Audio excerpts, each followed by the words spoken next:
Welcome back to Factory Sealed. It is July 29th, 2018. My name's Eric Peterson, and the only one joining me today, Mr. Tom Reagan. It's an all-American show. Well, all North American show. Let's not get ahead of ourselves here. Yeah, I should have put North and American in there. I can't wait for the day when it's an all-American show. Because that's coming up. Oh, yeah. It will happen. Absolutely. Can't wait. We have 50% of the people in the right continent. Yeah, you're halfway there. That makes me feel better. I feel like there's a chance we could get Mike and Hazel to move to America, but I think Dan is too permanently glued in Het. They won't let him leave. It's got to be some sort of cult.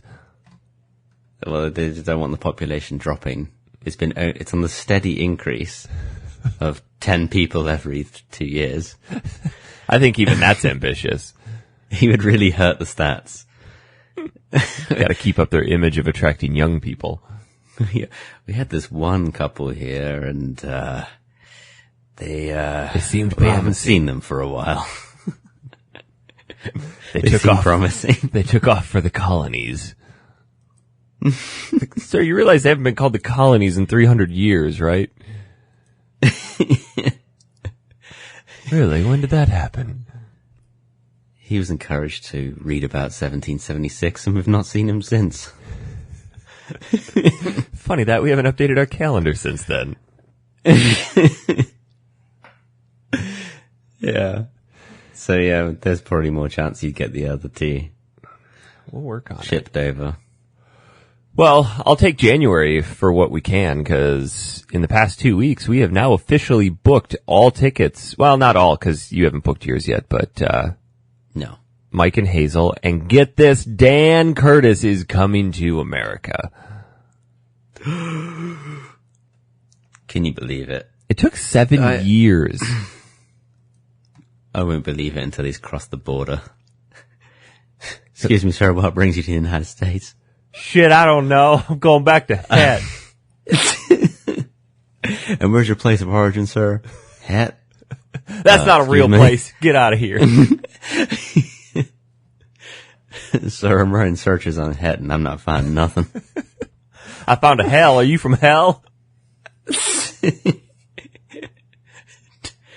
You want to know where the United States is? Back the way you came. Go on, get. So yeah, in January, everybody's coming here. Yeah, we will be booking our flights very shortly. Is Kat going to come? That's exciting. Yeah, she is. Oh, she's going to take the gamble? Oh yeah, definitely. It's worth it. What if she gets a job and they say she can't come? We'll say it's like this really huge, important pilgrimage. It's a great term for it. We heard the winters are just great. Yeah, it's just unavoidable. Or, I guess at the worst case, you can just be like, fine, don't pay me. Don't pay me. Don't need it. Friends is more important. I'm curious to see if Dan is still going to melt here in January. Dude, the heat there is unreal. I don't think I've experienced anything warmer than Well, even in the winter though, it's only 65, 70 degrees. That's like 21 for him. I think that's on the upper threshold of his melting point. Yeah, it wasn't too bad. But I think I keep thinking about when I landed in Vegas during the heat warning and it was 1:15.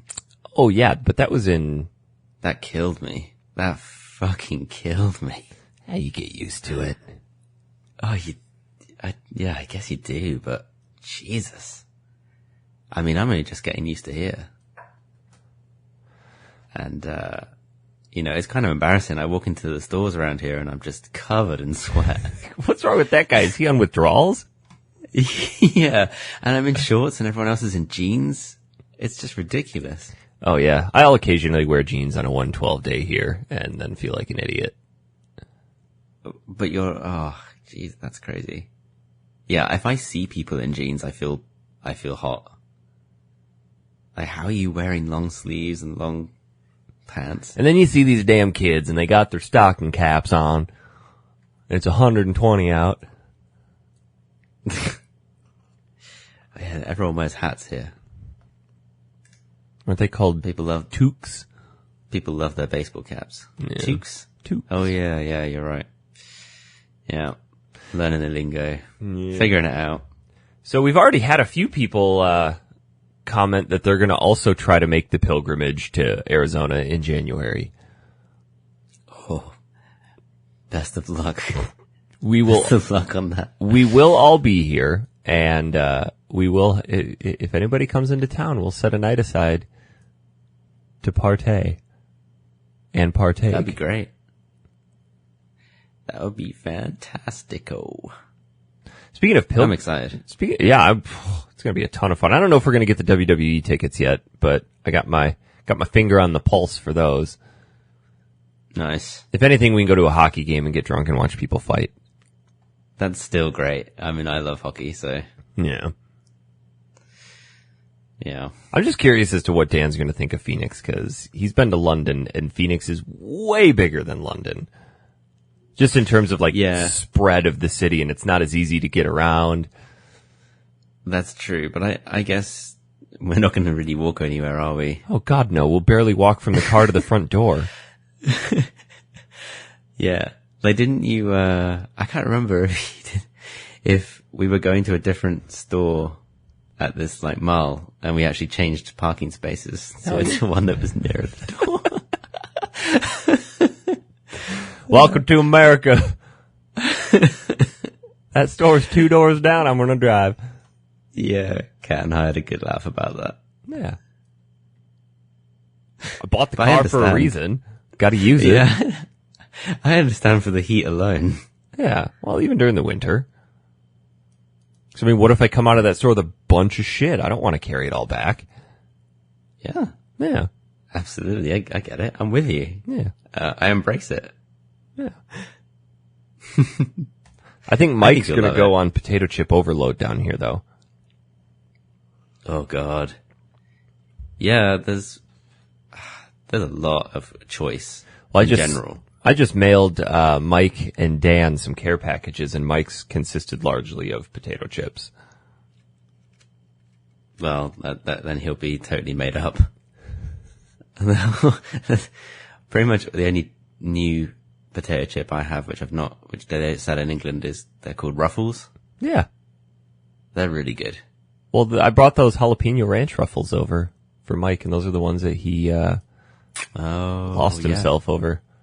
I have the all seasoned, all dressing or whatever they're called. Those are good. Loaded spud. No, they're literally called all seasoned, I think. They kind of taste like ketchup-y. Those are gross. No. Yeah, Nothing under that. That's a Canadian thing. No, yeah, I think it is. Yeah. I think it is. So yeah. Oh, speaking of care package, you received a care package a few weeks ago before our last Final Fantasy episode. I did. I was going to bring that up actually because, well, I had to bring it up because I got this amazing box from yourself and, Zach Fawley. And I was not expecting what I received. Well, you were moving to a new continent. We figured we have to give you a welcome to North America package. Oh yeah, and it delivered. It was just there was so much American stuff, American plates, American paper cups. There were these ridiculous socks that Kat claimed. Well, they were women's socks, even though I went out and bought a pair for myself. Don't matter. I'd wear them. They got flags on them? Done. Yeah, exactly. But it was so funny because, I started, a lot of it was individually wrapped. All these little bits and pieces were individually wrapped. And so towards the top of the box, I was unwrapping like GameCube games and Wii games. And I was like, hang on a second. These are awesome, but I don't have a Wii. I don't have a GameCube. I can't do anything with these. Maybe they're just like cases, like empty cases for my shelf or something. Or maybe I'm just being horribly trolled. It turned out that right at the bottom there's a Gen 1 Wii. Woo! Which is incredible. And I can't thank you guys enough because it's so awesome. I've been playing it all the time. Well, we figured you kind of had to offload all your crap when you moved, keeping the bare minimum. And you were super excited about having a Wii because it opened up that whole GameCube log for you. And I think you only had your Wii for 2 months before you had to offload it again? Oh, yeah, I would say about 2 months. And I had some good games for it all ready to go, but I had to just get rid of all of them straight away. And it was so annoying because I'd spent a lot of time like sourcing complete copies of Twilight Princess and Skyward Sword and all these other games. So that really sucked. Yeah. So it's such a great and thoughtful gift. So thank you guys. We hunted for some of the best, and I think off the top of my head, we threw in there, Wind Waker, Twilight Princess, Rogue Squadron. Which has actually aged pretty well. Oh, has it? Seriously, yeah. I thought about throwing my copy in. Game. Yeah, I remember playing it like when I first bought a GameCube and being pretty blown away. Did you ever play the one on N64? Yeah, for the show. Did we do that for the show? No. Yeah. No. We did. Yeah. Oh no, sorry, we did Episode 1 racing Racer. One. Yeah. Yeah. I would have remembered Rogue Squadron because that game is the tits. Oh, yeah. I've not actually played the N64 one. It's Pod Racer. That's the one I remember. But it's done pretty well. Also, Eternal Darkness. Yeah. Which I've never played and I always wanted to. So. We're going to eventually do it for the show. It may just have to be a show that you and I do because I don't think. Yeah. Hard to source it, really, isn't it? Yeah. Oh man, that game is not cheap, especially if it's complete. Yeah. I've seen 3 or 4 copies since we found yours, and none of them have been complete, and they're still like $50. Good Lord. Yeah. That's wild. Yeah, I've always wanted to play it, so, I think I'm just gonna keep hold of it until we figure something out, because it would be good to play that together. Oh yeah. And yeah, Mario Galaxy 2. Oh, I forgot about those. Like, yeah, those are incredible. Have you cracked those open yet? Oh, what do you mean, literally? Because there's a lot of flags. There were flags in that box? There are flags in every box. Everything had flags. Inside the Wii, there were flags inside the memory card slots for the GameCube. Wonder who put those there. I had to laugh at the creative places you'd hidden these flags. I was half expecting the disc tray to just spit out flags when I pressed eject. I didn't want to stick them in there because that might have ruined it. Have to take it in and get it repaired. Like, Jesus, there's flags everywhere. I'm sorry, son. Death by freedom. This thing was too free. I had a quick go on Mario Galaxy, but do you know what I have been playing a lot of? New Super Mario Brothers Wii. That game is a ton of fun. It's so fun. I actually went out and bought a second Wiimote so that I could play 2-player with Kat. Because I forgot that you could do 2-player on this game. Yeah, it is awesome. So, but I kind of have to also give you a shout out for the wood stuff that you made me. Oh yeah, I forgot about that. Because there was so much awesome Metal Gear Solid style like carvings and stuff, and like some of my favorite quotes and a surveillance camera. Yeah. So thank you, dude. I really appreciate welcome, it. Man. We'd been planning that for months. So we'd been hunting around for all the games that we wanted to find. I searched and searched for a copy of Twin Snakes, and then the day after I sent out the box, copies everywhere. Oh man. It's just how it goes. That's just the way. And yeah, I think it's definitely, kicked off a little collector's bug in me. That was kind of our goal. Cause honestly, on the show, I'm the only one that really actually collects the games. We all play them. We've all played them as a kid, and we all really, really enjoy them. But it takes a special breed to actually just throw yourself into spending tons of money on shit you're never going to play. And yeah, Zach and I wanted to see if we could corrupt you, and I think it's worked, at least partially. It has. But I think, so I mean, we probably have spoken a few times in the past where, you know, I offloaded so many of my rare games when I was a kid, and you kind of wish you could go back and tell old Eric that not to sell all your N64 games to GameStop for $3 each. Yeah. So it's really hard getting into collecting now because everything is so much higher, and you tend to want to collect what really means something to you, what's nostalgic to you. So for me, it's the PlayStation. The original PlayStation is the most nostalgic system, and probably the original Game Boy. So I'm trying to kind of hone in on very specific platforms and types of game that I really enjoyed, and then. For me, unfortunately, that's RPGs, and those are typically the most expensive. Yes, me too. I'm looking at PS1 JRPGs because that, for me, was the king of JRPGs in terms of systems.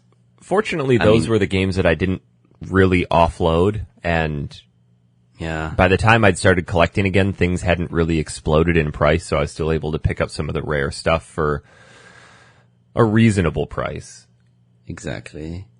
And I don't tend to play the games that I am collecting, so I don't mind if they're in Japanese, and sometimes the artwork can look pretty cool. Yeah. So when I was in Japan, I've picked up all the Final Fantasies for PS1 complete, and the original Metal Gear Solid for PlayStation complete, which even contained the stickers. Unused. Well, a lot of the Final Fantasy PS1 games you can get for real cheap now. I just see those sitting on the shelf. They're not even in the cases. $15, $20. Oh, just a completely loose copy? No. Complete copy. Okay. The only one that might be kind of expensive is a Black Label of 7. Yeah, Black Label of 7 is about $40 at the local store I go to. Yeah. And 8, about 30. 9 is about 25, 30. Are you going to get yourself an original PlayStation? I think if I was, I think you need to. I would consider it, or a PS2 perhaps might be more sensible. True. So I could play both. Yeah, maybe I would consider that. But those PS2s weren't very well made. I wonder if there's many that are still working. Mine still works. I had my second revision. There's so many models. Got to get the right one that has the most life, I guess. Because apparently the flip one isn't very good, right? No, the slim. I don't think my slim works very well. Okay. I have one of the silver slims. So, what I was saying, is if you have a affinity for the NES collection, that's a hard one to start collecting, right? I mean, I went to the NES section in the local game store, and it was just none of the games were cheap. You couldn't. There was no entry point at all. Start looking at Flintstones, Little Samson, Bubble Bobble 2. You're talking $600-700 a cart. Good Lord. Yeah. Yeah, it's crazy. I bought one. I bought Metal Gear for $12 loose. Oh man, so I just can't buy loose games. I know. I just want it for the shelf, and I know that Metal Gear for NES is not canon to the series, but it's just. That's what. Cool. Okay, yeah. NES. I don't buy boxed copies of NES because that shit's real expensive.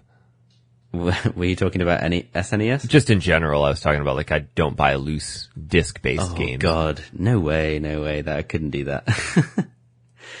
That just looks horrible. Yeah. Oh, here's my CD binder of games.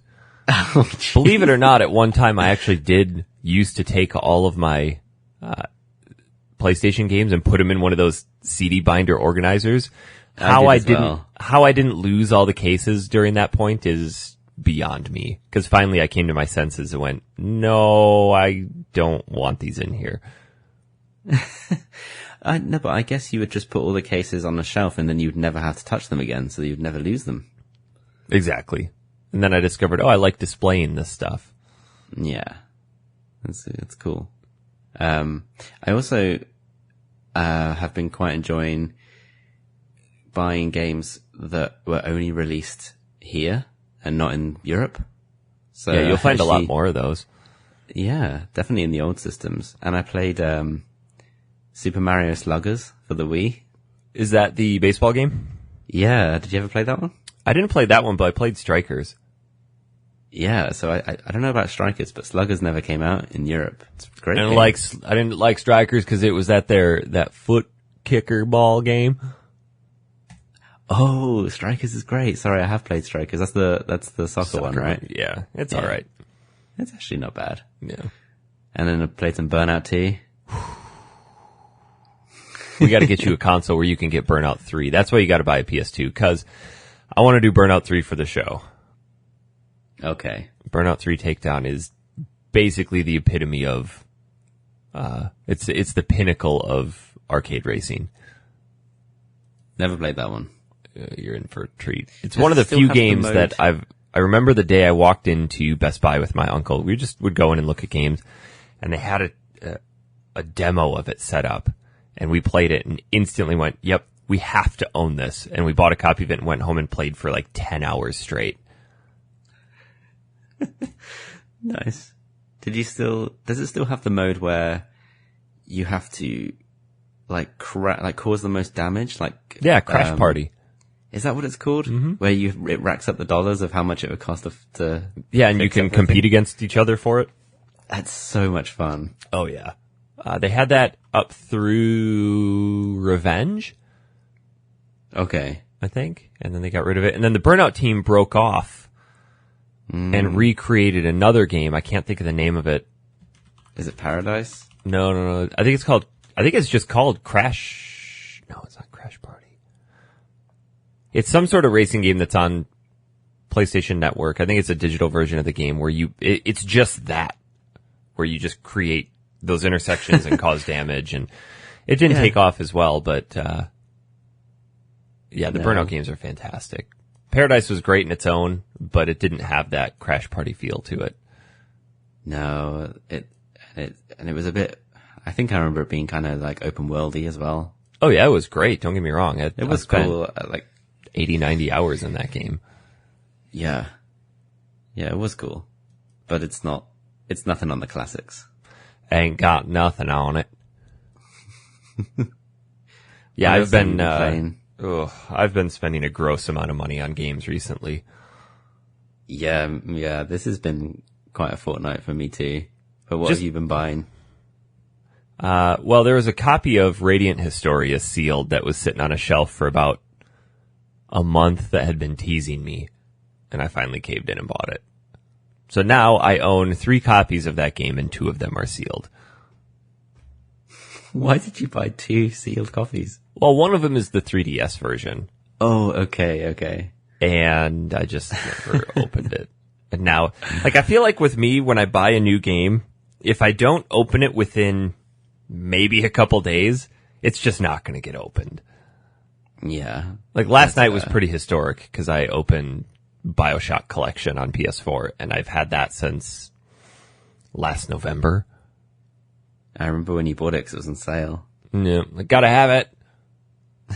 But by opening that, I'm not really risking devaluing it. No. The last time that happened to me, I bought Skyrim for PS3, and it stayed unopened for 2 years. Jesus. And then I sold it sealed. Sounds like my Kingdom Hearts 2. Yeah, I kept looking at it and it was intimidating because, well, Skyrim's like a 100-hour game. Oh, yeah, just to get into it. and I'm trying to, like, the fact that I couldn't even break the seal. Well, that's how intimidating that game was. I came across a game that recently entered my gotta have list called Corpse Party. Oh yeah. That's for Vita, right? Is it for Vita or PSP? No, it's PSP. And it was just looking up some of the best PSP games to own because I finally finished out my Legend of Heroes collection and wanted to start looking for other PSP games to collect, and that one came up. And like, okay, well, let's add that to the list. And went to the game store and saw a copy of Corpse Party for the 3DS. Apparently they ported it over. It was the back to school edition with all the characters and everything in there. I'm like, wow, that was convenient. Usually a game will sit on my try to find it list for years. Wow. And this one was on there for like 3 days. Still haven't cracked it open, but it's a survival horror adventure type game, more like a interactive story than anything else. Yeah, it looks interesting. It looks like a very visceral visual novel. Apparently wildly graphic. Yeah, definitely. What else? What else have I found recently? When I was in this store the other day, they had this whole section for console accessories, which is pretty big. I didn't realize just how many accessories there are for the NES. It's ridiculous. The NES. So I found one that was, it's like a helmet that you put on. Oh, not a helmet. It's like a set of headphones, but it's got like a scope that comes over the top. Oh, and yeah. A microphone kind of thing. And you have to look at the plane that you're trying to shoot at, and you have to actually say fire. Wasn't that called the laser scope? I don't know if it was called the laser scope. I'm pretty sure that's what it's called. By Maybe Konami. Yeah, I want to kind of... I'm going to type in NES helmet controller and see if that's what it is. Here. Yeah, I think... Pretty sure that's it. Yeah, that's the... There you go. That's the one I'm talking about, yeah. What a hot pile. I know. What's funny is there's, that on the back of the box, right, it says it's got a picture of a woman sitting on the sofa with a phone, and then what looks to be her son next to her on another chair playing this game. And it's basically advertising that, your kid can play games now whilst you're on the phone because all the sound is coming through these headphones. Oh, great. But then, so your mum's on the phone and all she can hear in the background is someone going, fire, fire, fire, fire. Seems like a poor design. It's so dumb. God, 80s aesthetic was so bad, so uncomfortable. Yeah, really Sharp corners, just rigid plastic. Yeah. They had a Power Glove there as well. Oh, was it in box? No. The Power Glove was such a hot mess to try to set up. You had this big arm bar that wraps around the corner of the TV, and... That's so weird. It's so bad. They threw so much to see what would stick and try to see which one would stick, right? Maybe the Zapper was the best one, if any. Yeah. Do you still have one of yours? I have two. I actually just stepped on one of mine and broke it not yesterday, a couple weeks ago. God damn it, Eric. Well, because I finally pulled all my crap out of the garage. I'm like, I gotta sort through this crap, and it was just strewn all over the living room. Jesus. Yeah. Oh dear. You been playing anything else? Oh god, a whole bunch of stuff. Mega Man X Legacy Collection 1 and 2 came out. Oh yeah, but I was so disappointed to hear that you buy the retail copy and then the second half is a download, right? Yeah, real annoying. They keep doing that with all these games. I've noticed. It reminds me of back in the day when you'd buy a PC game, like 2006, 2007. You'd open the case and there'd just be a serial code on there. Like no disc. That's how it was when I bought Civilization, for PC. Yeah. I only did it at retail because Target had a buy two, get one free or something like that. Yeah. It sucks. I mean, I know in this instance, it's not as bad. Like, at least you get a cart for half of the game, but yeah, it's kind of annoying. Yeah. But is it good? Does it respect the originals? Oh yeah. Yeah. I wasn't expecting anything flashy. It's got, it's Mega Man. What can I say? I bought it. You have a lot to say about Mega Man. I do. I'm not as familiar. Honestly, I'm not as familiar with the X games as I am with 1 through 8. Okay. Fair enough. Mainly because by that time, I was having to buy some of my own games, and my parents had already split, so things were a little bit iffy. And Sure. I had X, and then I just kind of trailed off with X2, 3 through 8. Is it not a bit weird playing these Mega Man games on a Switch controller? Like, do you need a pretty solid D-pad for these kind of old platforms? Yeah, it's not very fun playing them in handheld mode because the way that I play it, like I can shoot really fast by shaking the controller a little bit, and you can't do that with the whole Switch. So it's a little clunky and cumbersome, which is where the Pro controller comes in. Gotta have the Pro controller. You hear that, Dan? Dan, get a Pro controller. You want to be pro? Get a controller. Get good. Yeah, it's interesting. I'm not a big fan of how it's separated into two games, though. I would have just preferred all in one. Because if I want to jump from X2 to X5, I have to back out of the game and go into a different one. Yeah.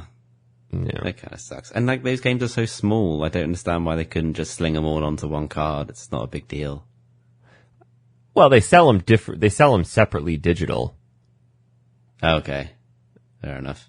Yeah. Yeah, I've been playing a lot of Octopath Traveler. Let's talk about that. Eric, it is the JRPG I've been waiting for. Really?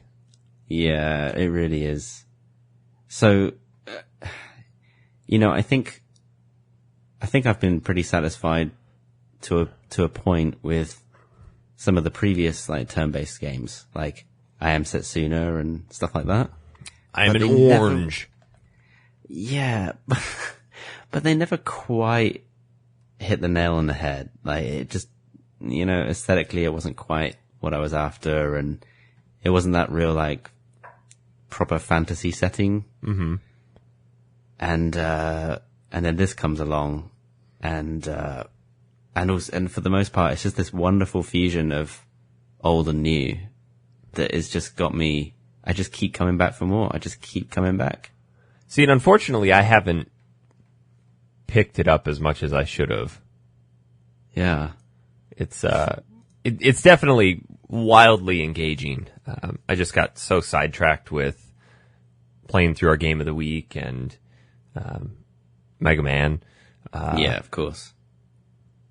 Yeah.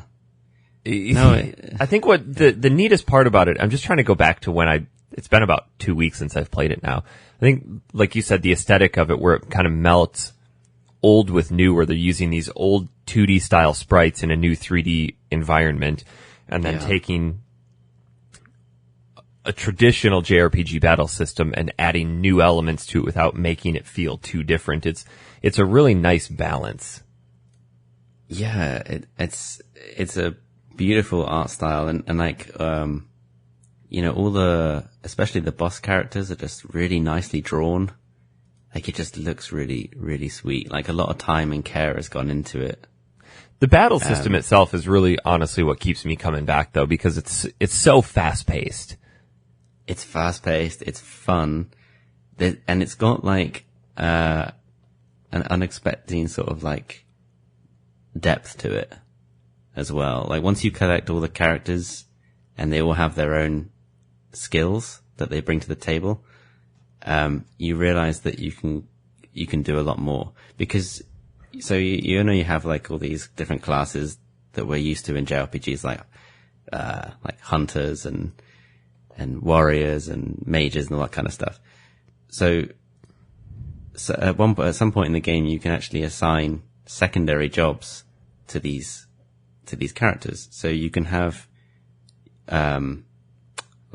Ophelia, who's the cleric. You can assign her a second job. You could make her a thief as well, so she can inherit a whole new subset of skills. Huh. And that kind of really opens the game up even more. And the battle system's just really fun. Like you say, it's fast paced, has a really cool mechanic of, you being able to indicate each enemy's weaknesses and then try and stun them so that all your points do extra damage. And like you kind of have these skill points that you're familiar with, but you also have battle points. So every turn you can kind of increase the power of your next attack. And you can choose to save those battle points for towards the end of the fight, so you can deliver high damage, or you can just kind of wait. If I recall cool. correctly, it's similar to Bravely Default, where you can stockpile actions. Yeah, that's what I mean. Yeah, but Bravely Default, I think it's been a few years since I played that, though. You had to not do an action for a turn. This one, if you do an action, it gives you a boost point.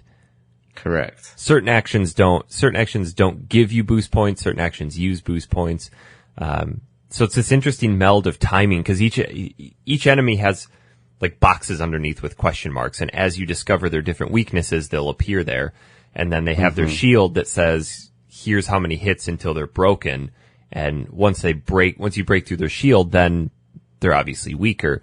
So it's timing, getting somebody to break the shield when you know that another character who has that attack that's their main weakness can boost into that. And yeah, it's a really interesting battle system. I haven't struggled with it yet, but maybe I think the 10 foot tall butler gave me a little bit of a struggle.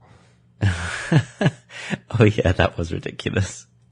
Yeah, some of the bosses are they're drawn to be like 6 or 7 times the size of the characters. That was so funny, the dancing butler.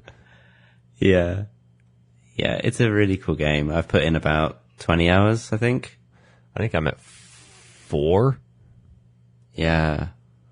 My only, I mean, it's not perfect. It's not 100% there in terms of it wanting to be a carbon copy of some of your old favorites. But, for example, like there's not a ton of cohesion between the characters, as in terms of they all have their own isolated and individual stories, but the characters don't seem to communicate with each other very much. Which is odd, because they're on this huge sprawling adventure together. Yeah.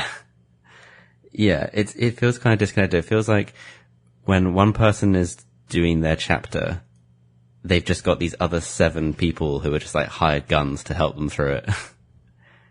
Like they're just kind of mercenaries, rather than being actually part of the story and contributing to it. Or, you know, they just don't have these moments where they come together. You know how like on some games, like it's like the Grandia series is a good example. When you camp, it's a good time for all the characters to catch up and share how they're feeling and stuff. And you kind of get this extra bit of depth to each character and their relationship between each other. So you kind of miss that a little bit, and it does feel like you're just playing 8 small games. But yeah, it's just like these characters are along with each other, but they're not. Yeah, a bit of a motley crew. Yeah. So it does feel at some points, though, I'm afraid that it might start to feel a little grindy, because from what, and maybe you can confirm this from what I've read, is that experience isn't shared amongst party members that aren't active in your party. Yeah. That's true. So you have to switch quite often to try and quickly get, another character up to the required level to take on their next chapter in the story. So that's what's been holding me back a little bit. Whereas because I've had to grind characters that are actually quite difficult to use, or maybe they're just naturally just not very strong. And what's weird is every time you meet a new character, they start from level 1. So you'll be in like an area that's for level 20 plus, and everybody's a relevant level, an appropriate level for the area, and then you've just got this one guy who's level 1, and when you finish the battle, we'll go up like 3 or 4 levels at the end of a normal random battle. It's kind of odd. I like that though. It makes you feel like you're making a ton of progress. It's true. It's true. But it is kind of odd all the same, because normally when you meet a new character, they're supposed to be around about the level that the game expects you to be at that point. But I guess it's because you play Octopath Traveler however you want to, in terms of you find people in different order. Like, I mean, the way I've played it is probably completely different to how you have in terms of what you've done first. Yeah, I started with Therion, and I was going to try to go in a clockwise fashion, then I missed Ophelia and made my way down to somebody else. Okay. So I've just got my third person, but man, I cannot stand the hunter. Oh, she's annoying. Oh, she's annoying. I started with Harnett, which means I cannot ever remove her from my party. I can't wait to get rid of her. Because she's my main protagonist, so you can't swap them out, which I didn't realize. I didn't realize that either. Yeah, which kind of sucks, because sometimes you need to level up the other 4, right? Otherwise you're just stuck with this overly powered main character. But so you always have your protagonist in there, and you can only level up 3 other characters at a time. Yeah. I don't really understand why there is this main protagonist, because they're all very equal. You know, if you don't ever have... If they're all just doing their own respective stories, then why does it have to be a main one? Plus, I can't name her Tom, so it's kind of bugging me. Kinda nameth me Thomas. I like her as a character. I think she's really strong. I like her abilities, but man, the dialogue is just brutal. It's so over the top, archaic English. I don't even know if you could call it that. It's just, come on, if thou darest. Oh, God. Let my arrow fly. Let in the hunt begin. Why? Letting? The hunt beginning. It's so bad. It's so bad. I started with her, so I thought the whole game was going to be like that. Is it? No. Okay. No, thankfully she's the only character, to my knowledge, that speaks. Yeah, but every single battle you go into for 100 hours is, cometh at me, and let in the hunt begin. And, that's just something I got to live with, Eric, I'm afraid. I would have reset and gone, I'm not starting with you. No way. Can't do it. Bug you that much? Oh, it's so annoying. God. So... I can't wait till I get my 5th character and I can just swap her out. Be like, see ya. You are the Yuffie of my party. Yes. I will be back to you when the game forces me to take you again. Yep. That's fair enough. Yeah. I'll give you that. So, it's something that I think I'm going to plug quite a bit of time into this coming week, because Thursday I leave for Missouri to head out to Chad Hager's convention. Oh, get some. Get some. I'm excited for you. If you are unaware, in St. Louis, outskirts of St. Louis, I don't remember the name of the city, so we'll just go with St. Louis, on the 4th, so next Saturday is Missouri Game Con. And I was going to try to go last year, but just couldn't make it work. And turns out this year, my buddy and I got tickets to go to the PGA Tour next week, and it just so happened to line up with Chad's event. So I booked a ticket to go out a couple days early and hang out with them. And Zach Foley's flying into town, and then Ben Schrader's driving down from Wisconsin, and we're all getting a hotel room, and we're going to party it up. That's awesome. I have set aside a gross amount of money for this convention. You're planning on doing some treasure hunting? I'm going to buy some games. And Chad didn't help when he sent me a message. He's like, hey, just checked, and over 60% of the vendors sell games in some fashion. Shit. Great. Not what I wanted. You take credit? Y'all take smiles and hugs? That's my currency that I'm rich in. God, do you have a couple of specific titles you're looking for? I think you're always looking for As Your Dreams, aren't you? Actually, just got a copy of it. Oh, wow, really? Yeah, so Ben sent me a message a couple weeks ago. Somebody traded in a pile of RPGs at one of the GameStops, and in there was Azure Dreams and Threads of Fate and Vanguard Bandits and a bunch of really good stuff. No way. So I said, yeah, I'll take this, and this. And unfortunately, most of them were spoken for, but he was able to pick me up a copy of Azure Dreams. Wow. Which I've been on the hunt for forever. Is it complete? It is complete. And someone just traded that into a GameStop? Yep, they probably got like $7 for it. Fuck. Yeah, maybe. Poor bastard. Yeah, well, you know what? You know what they say about an idiot and his money? Ain't got none. Hey. I don't think that's right, but we'll go with it. Ain't got none. He ain't got no money. That's crazy. It's like, yeah, but those are it must be weird working nowadays in a GameStop with people trading stuff in. Your heart must be like racing when someone decides to offload a copy of fucking Snatcher or something on the Sega CD and they want $3 for it. It's like, and no, I'll just give you some dollars for it and you can give it to me. Yeah. Yeah, what's the rule? Like, if you work there, can you put it aside and buy it from the store yourself? Or? Oh yeah. We did that all the time. Jesus. And less often you would go, hey, don't trade this in. I have my break in 20 minutes. Meet me out back. Oh, really? Did you do that? Oh yeah. That's how I got my first PSP. Because they were still like $200 or $300 and this guy was trading it in for $80. I'm like, I'll just buy it off you for $80. It was complete in box and. Or did you say like, I'll buy it off you for $90? Like, wait 20 minutes, I'll give you an extra. Well, it was $80 store credit and I'm like, I'll give you $80 cash. Oh, nice. Done, son. Done. That's awesome. No.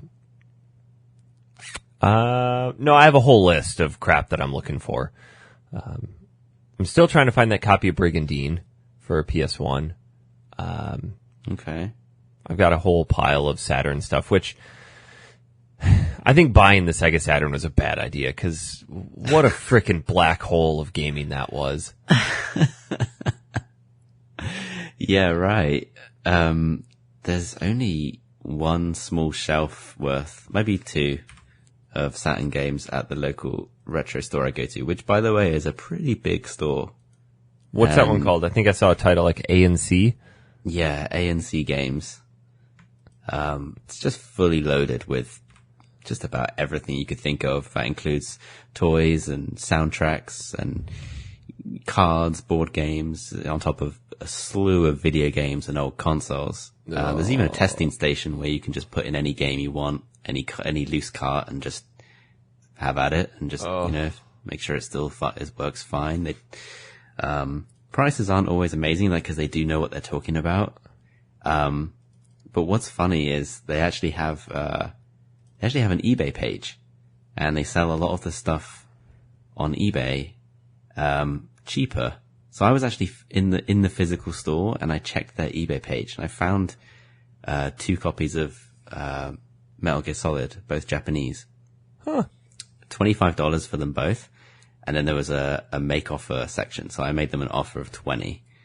And then they responded with a counter offer of 22, I think. Oh my god, for $2. I know. So I was like, accept. Done. And then I found the 2 games in the store, and they were $15 each. And I just put them back on the shelf, went up to the front, and I said, hey, I'm here to pick up an eBay order. And they're like, when did you buy it? I was like, 10 minutes ago. And then, yeah, they had to just physically get those 2 games from the store and then wrap them up for me and sell them to me for 22 and not 30. So, gotta be a bit smart in this world. Get some. You'll, now that you're in the world of collecting, you'll become very intimate with, the website price charting. Oh god, I spent ages on that website last night. I've called some stores out on their BS. They're like an original copy of Mega Man is pretty rare. Yeah. But loose standard is somewhere between $50 and $60. This store is selling it for $100. What? Like, dude, you realize that that's double the standard market rate of it? He's like, yeah, I know, but I know that I can sell it for that. I'm like, it's been sitting here for 3 weeks. I've never seen a Mega Man 1 sit here for 3 weeks. Wow. Is one of your local places? Jeez. And then I saw a copy of Bucky O'Hare, the NES game. The only time I've ever seen a copy of that. $120 or something like that. God, dude. These games. My desire for NES games is not that high. No. Do you have all of the loose Rockman games for NES? You mean Mega Man? Well, the Japanese ones, I mean. I have 2 and 3. Because they have all the colored cartridges. Yeah, those are They're sweet. Like, yeah. So you have 2 and 3. Yeah. Nice. Yep. So I'm going to Missouri with hopes of finding some decent Saturn games, but I think as we'll talk about here in a few minutes, the Saturn is kind of a black hole in gaming history. Yeah. It's funny how I know so little about that library. It's incomplete. It's not even in my peripheral vision. Well, at any time. I think you'd be hard pressed to find anybody who could name more than a couple, maybe 5, even name 5 games on the Saturn. Yeah, I think that's fair. The Saturn it kind of fell victim to a lot of what Sega was known for, and it's just shovelware sports games. The stores that I go to just have shelf after shelf of shitty sports ports. Yeah. Well, like, Virtua Striker and stuff like this, and just NFL and NHL and just crap that I don't want that. Yeah, I feel like you see a lot of these systems where there's not many games available, and because everything's so rare, all they have is just NHL 96, Madden 91. Which those games serve their purpose because the Saturn case is probably one of the flimsiest, shittiest game cases ever made. It's almost impossible to find a completely unbroken Saturn case. So you can buy copies of those old shittier games and cannibalize them to make a decent case. That's true. You know, you spend $6 to get NHL whatever the hell and gut the case and put your copy of Knights in there. True. Which, speaking of Knights, is our game of the week. Segway! This is the first time we've delved into the Saturn library for the show. Ever? Oh, man. That just tells you a lot about these games. It's such an odd thing. I was really excited when I got my Saturn 5 months ago. Zach found me a decent original revision Saturn that still functioned and sent it my way. The Saturn for me has always kind of existed as this ethereal console that I always held in such a high regard for really no reason. Interesting. I didn't know anything about it. For me, it was always like this mysterious console that I always wanted but never had. And growing up in middle school, I only knew one person who had one. And he lived like 3 streets away from me. And I made it my goal to become his friend so that I could go over to his house and play Sega Saturn. And it was like this really long con of becoming this guy's friend because we knew each other casually, but we didn't run in the same circles. And we rode the bus together, and I overheard him one day talking about how he just got the Sega Saturn, and I'm like, all right, I got to play this thing. So what do I got to do? Over the course of a few months, we started chatting more on the bus. It was almost like courting somebody to date them, like with ulterior motives of just shittiness.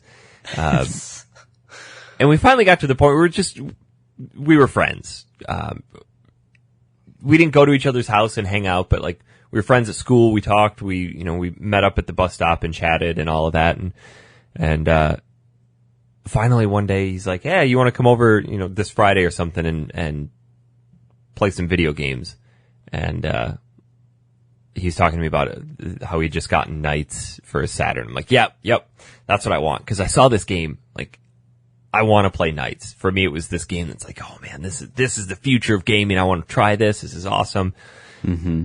And then like Wednesday or Thursday before, he's like, dude, I'm so pissed at my little brother. He pulled my Saturn off the shelf and it doesn't work anymore. Like, well, friendship over. I want nothing to do with that anymore. You now have nothing to offer me. In hindsight, I feel really bad about it. He was a nice guy, but I just wanted to play your Saturn. Oh man, who keeps a game console on the shelf? Well, remember, consoles had cables back then, and it wasn't like up high, but it was on the, like an entertainment center or something like that, and his brother walked by and pulled the cable with his foot, and instead of disconnecting from the console, it pulled the whole console off.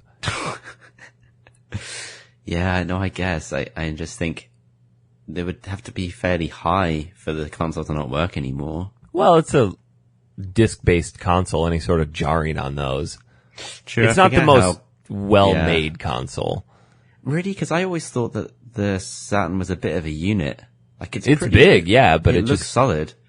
It's kind of hollow, though. Oh, okay. It's bigger than it feels. I'd never actually even, held one. Well, you can hold my Saturn when you come here in Sounds January. so dodgy when I say that. I've never held one before. It's so uncomfortable. Yeah. I'm like you, I knew one guy, everyone knew one person with a Saturn and they were always kind of an odd duck. Oh, this guy was really weird, and my mum wouldn't let me hang out with him. Well, if you think about it, though, the Saturn when it came out was $499. No, $399. Sorry, it was $399 when it launched in the mid '90s, which today, adjusted for inflation, is like $550. Oh, that's disgusting. Considering the PlayStation launched at $299, which is still a lot in '96. It is. It's ridiculous. I still remember looking up on YouTube that famous E3 of the Sony guy just coming up on stage and just saying $299 and then walking away. Well, what's really interesting is that was kind of the death blow for Sega. I was reading a really interesting article about why the Saturn might actually be the worst console of all time. Not that it had the worst games, but just because of the damage and the fallout that it caused. We can look and say, great, the Neo Geo was crap, the Atari Jaguar was garbage, the Virtual Boy was shit, they're terrible systems, but Atari withstanding, they didn't have a huge effect, like the Virtual Boy didn't really have a huge effect on Nintendo. No. The Saturn itself kind of brought Sega to its knees. So in 95, it was the very first E3, and Sega had been touting the Saturn for quite some time now, and it had been out in Japan, and people were paying $800-900 to import it to the States, and they had a release date of September of that year, and this was May of 95.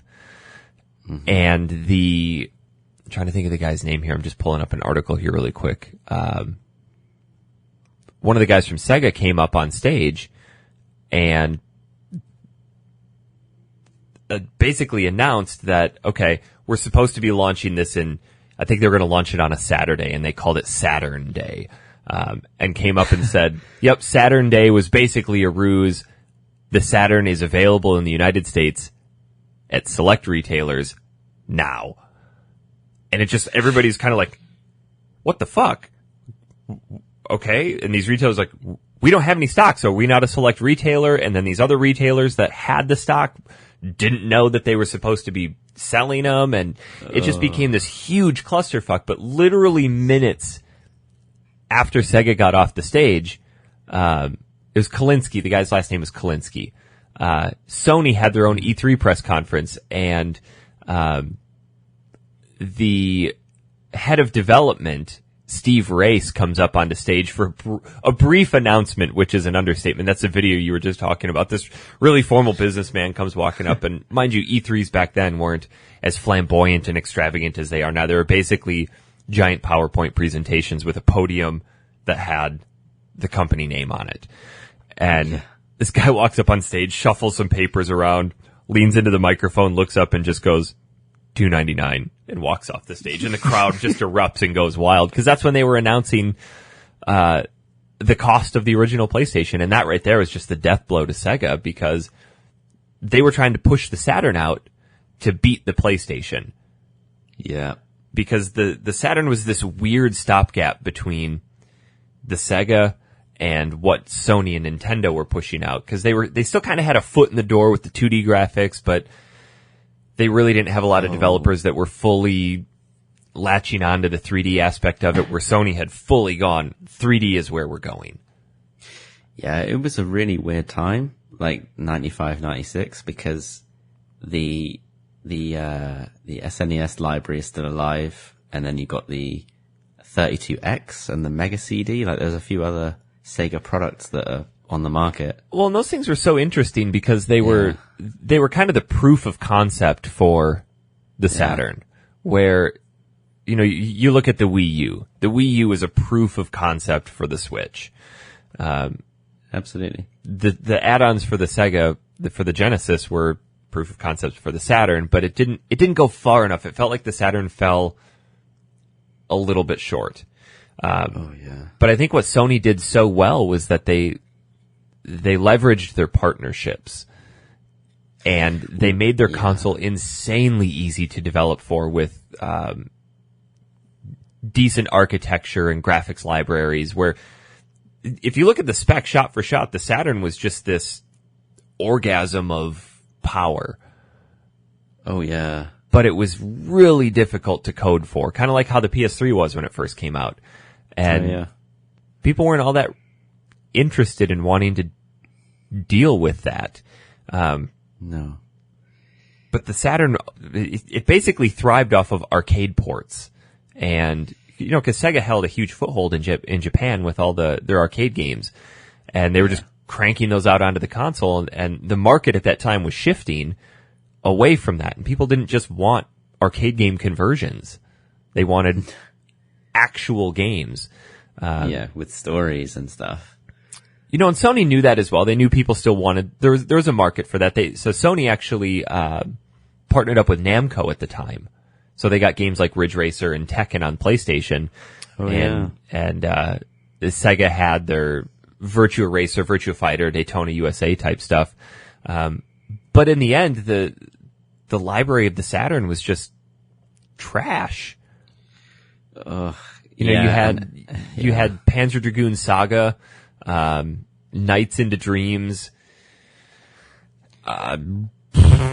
It's really hard to think of others. I mean, other than Daytona USA, but that was an arcade port. And again, Sega Rally, and oh man, they had some other. I keep thinking of things like Virtua Cop and House of the. Did they have House of the Dead, or is that Dreamcast? That's too late, isn't it? I think that was Dreamcast. Yeah. And then there's Virtua Cop, or something like that. They had these arcade friendly titles, but nothing with real substance. And whenever you compared a Saturn version of a game that was also available on another platform, it was just always the weaker. It was always the weaker one. They always suffered each time when being cross comparison with others. Well, I think going back to the original point that I had made about the Saturn being one of, if not the worst console of all times, is that it was the catalyst that kind of brought Sega down. Yeah. And it kind of paved the way for them to just, at the time, Sega was one of the foremost hardware manufacturers in the industry. It was Nintendo and Sega. Sony hadn't really proven themselves yet. I think a lot of people don't get that. Sony's really only been a powerhouse in gaming for 20 years, whereas Sega and Nintendo have been around forever. And the Saturn was such a flop that it destroyed people's faith and confidence in the Saturn. And they all expected, hey, the Dreamcast is going to come out and it's going to save the day, but that was poorly managed, and it just... and I think we had a new birth of a new generation of gamers in the mid-90s. So if you were born in like the mid to late 80s, and you were coming like of age in the mid-90s, and like PlayStation's branding was just so on point. Like, if you remember all the ads and stuff that Sony would run for the PlayStation, it was such a weird concept that was quite rebellious and and it appealed to that hardcore gamer in you. Yeah, it did. And like, it was all that, like that ad campaign that was, it was called Double Life. And it was like, oh, in my regular life, I'm just this person that goes to work or goes to school. But in the evening when I'm home and I'm playing my PlayStation, I'm this character, I'm doing this, I'm on this quest, and I'm living this double life. It was such a cool, they really haven't strayed from that. No. In 20 years, their branding is still pretty consistent, because, what was it, the PS3 had the live in your world, play in ours. Yeah, that was cool. I remember a PS2 advert, I'll see if I can find a picture of it here, but there's a PS2 advert of this guy holding on to a controller really intensely, and all his veins are popping out of his arms, and you can see like the square, circle, triangle, and the X in his veins. It's like they just had such, here it is, I found it. They had such a gritty advertising that... Oh, it was so weird. Like, David Lynch, did one of the PS2's adverts, and it's still weird if you watch it today. But it was something like, I can't remember what the slogan was. It was something like, welcome to the next place, or welcome to the new place. I can't remember. I mean, they've had their different slogans. I think the only one that really failed was Marcus and elevate your game. No, step your game up. Step your game up. Yeah, that really sucked, because they were going the wrong way with that. They were appealing to a very limited, focused demographic. It's like, whereas I get Marcus, but he's not relatable to me. No, and I think I just preferred the more hard hitting and inclusive, like fully inclusive stuff. Like, do not underestimate the power of PlayStation. I've always thought that was cool. Yeah. It was such an interesting time when PlayStation came out too, because the internet hadn't taken off yet. So I was what, 10 years old. Most of my news was gotten through magazines that were like 3-4 months behind in their information, and word of mouth from friends and talking about that stuff. But the PlayStation just kind of appeared, and I knew something was coming out, but I knew about the N64 and the Sega Saturn coming out, because they were the console manufacturers that I followed. And the PlayStation came out, and my uncle, who I'm really close with, was going through kind of a really rough time in his life, and just went out and bought a PlayStation. When you're depressed, you just spend money. He went out and bought a PlayStation, and he's like, hey, come over and just have a game night with me. He's like 10 years older than I am, and we hung out all the time. We went to the store and rented a bunch of games, and for me it was this epiphany, like, this is my console right here. This is what I want. We were playing Crash Bandicoot and Ridge Racer and just Warhawk, the original games that came out on PlayStation, and like, this appeals to me. Yeah. And I think that's why I've been such a diehard PlayStation person my whole life. Yeah. I still remember the first day I played my PlayStation, and the whole family watched. It was incredible. It was like, this is it. We've made it. This is the future now. I got mine when they didn't even have the DualShock. Yeah, same. Playing the original Tomb Raider and Oddworld. Because I got mine... What was the year that N64 came out? Was that 96? I think it was 97. Maybe it was 96, but I always thought it was 97 because of how old I was. But I just remember that having a Saturn was like this fun arcadey kiddie machine, and the PlayStation was the grown-up cool machine. Like, it was cool to have a PlayStation at school. Oh yeah, not many people did because everyone's like, I got the Nintendo 64. I'm like, great, have fun with your toy. Yeah, exactly. Even though I had one as well. Yeah. So I got my PlayStation in Christmas of 96. So I think PlayStation launched in 95. Yeah. I got mine in July 96. And yeah, like the PlayStation was, they have adult games, and it was cool. And the Nintendo was more like the charm of making you feel like a kid again. And obviously it had things like GoldenEye and stuff like that, but you know, everyone wanted it for Mario 64 because Mario is so iconic, and that game was groundbreaking. But this is actually leads quite nicely into like the game that we played. We played Nights into Dreams for Saturn, and I think Nintendo, Sony, and Sega were all trying to determine the blueprint of what a 3D platformer should be, because it was the first time in that space.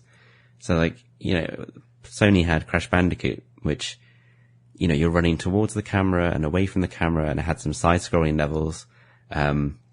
Super Mario 64 was kind of this wonderful open world, so to speak, and then Nights into Dreams is also different to those two. So all three SKUs had a different take on how are we going to use this extra axes that we're playing with going forward. What is now the 3D platformer?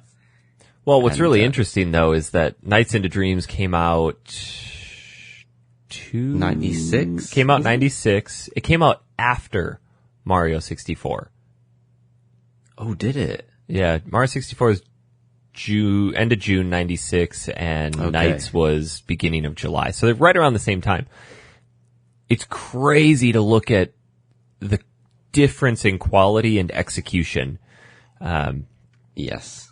So just a quick synopsis of Nights is that it's basically a weird melding of an open world 3D game mixed with an on-rails flight sim.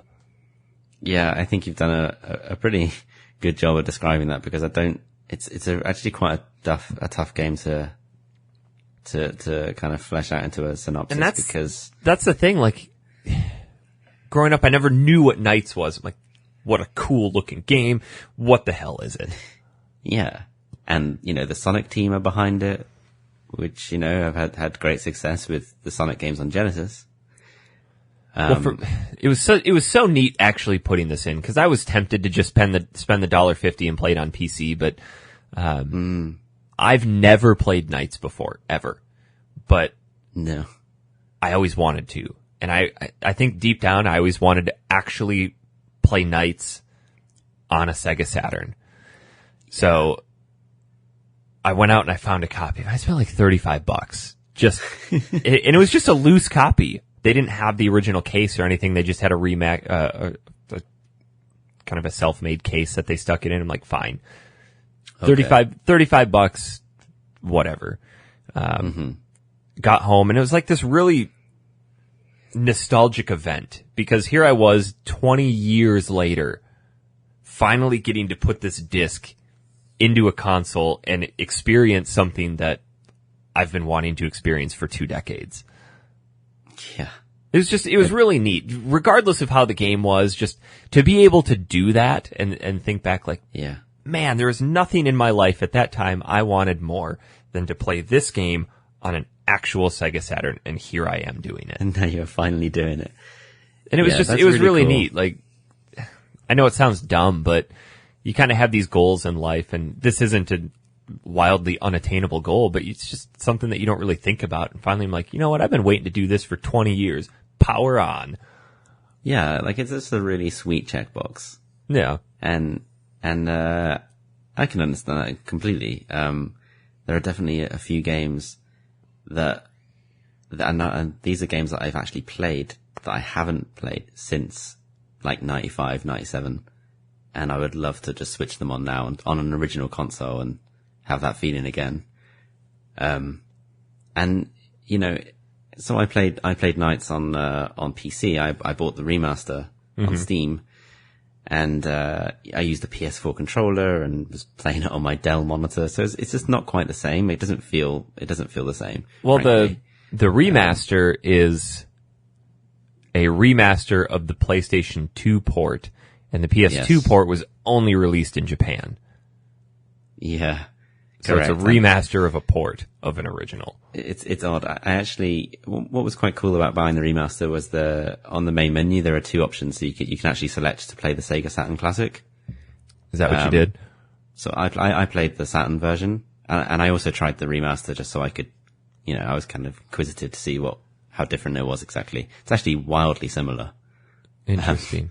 Like it's a few, it's a little less aggressively blocky as all the Saturn games seem to be. Yeah. Like they are just absolutely ugly as sin, right? See, and I was playing it on a 75-inch 4K HDR monitor. I'm like, of course this is going to look terrible, but I think even had I plugged it into a mid-range CRT, it probably still would have been like, ugh, yeah, rough. Absolutely. Did you stretch it to the 75 inches? Oh, absolutely. I went full Dan mode. Oh, I bet that. No, I did brilliant. not. My Saturn initially was like, hey, full screen, we got to max this out. It was awful. No, we're going to switch that. But back to what we were talking about with the 3D environments, it's so interesting to see the difference in quality and execution, where you look at what Nintendo did with Mario 64, and it set the standard for this is how characters should move in 3D. Exactly. Nights into Dreams was a hot pile of moving around in 3D. Oh, Jesus. What, like on land? On land. Yeah, oh my god. So the game itself is really difficult to describe what it is.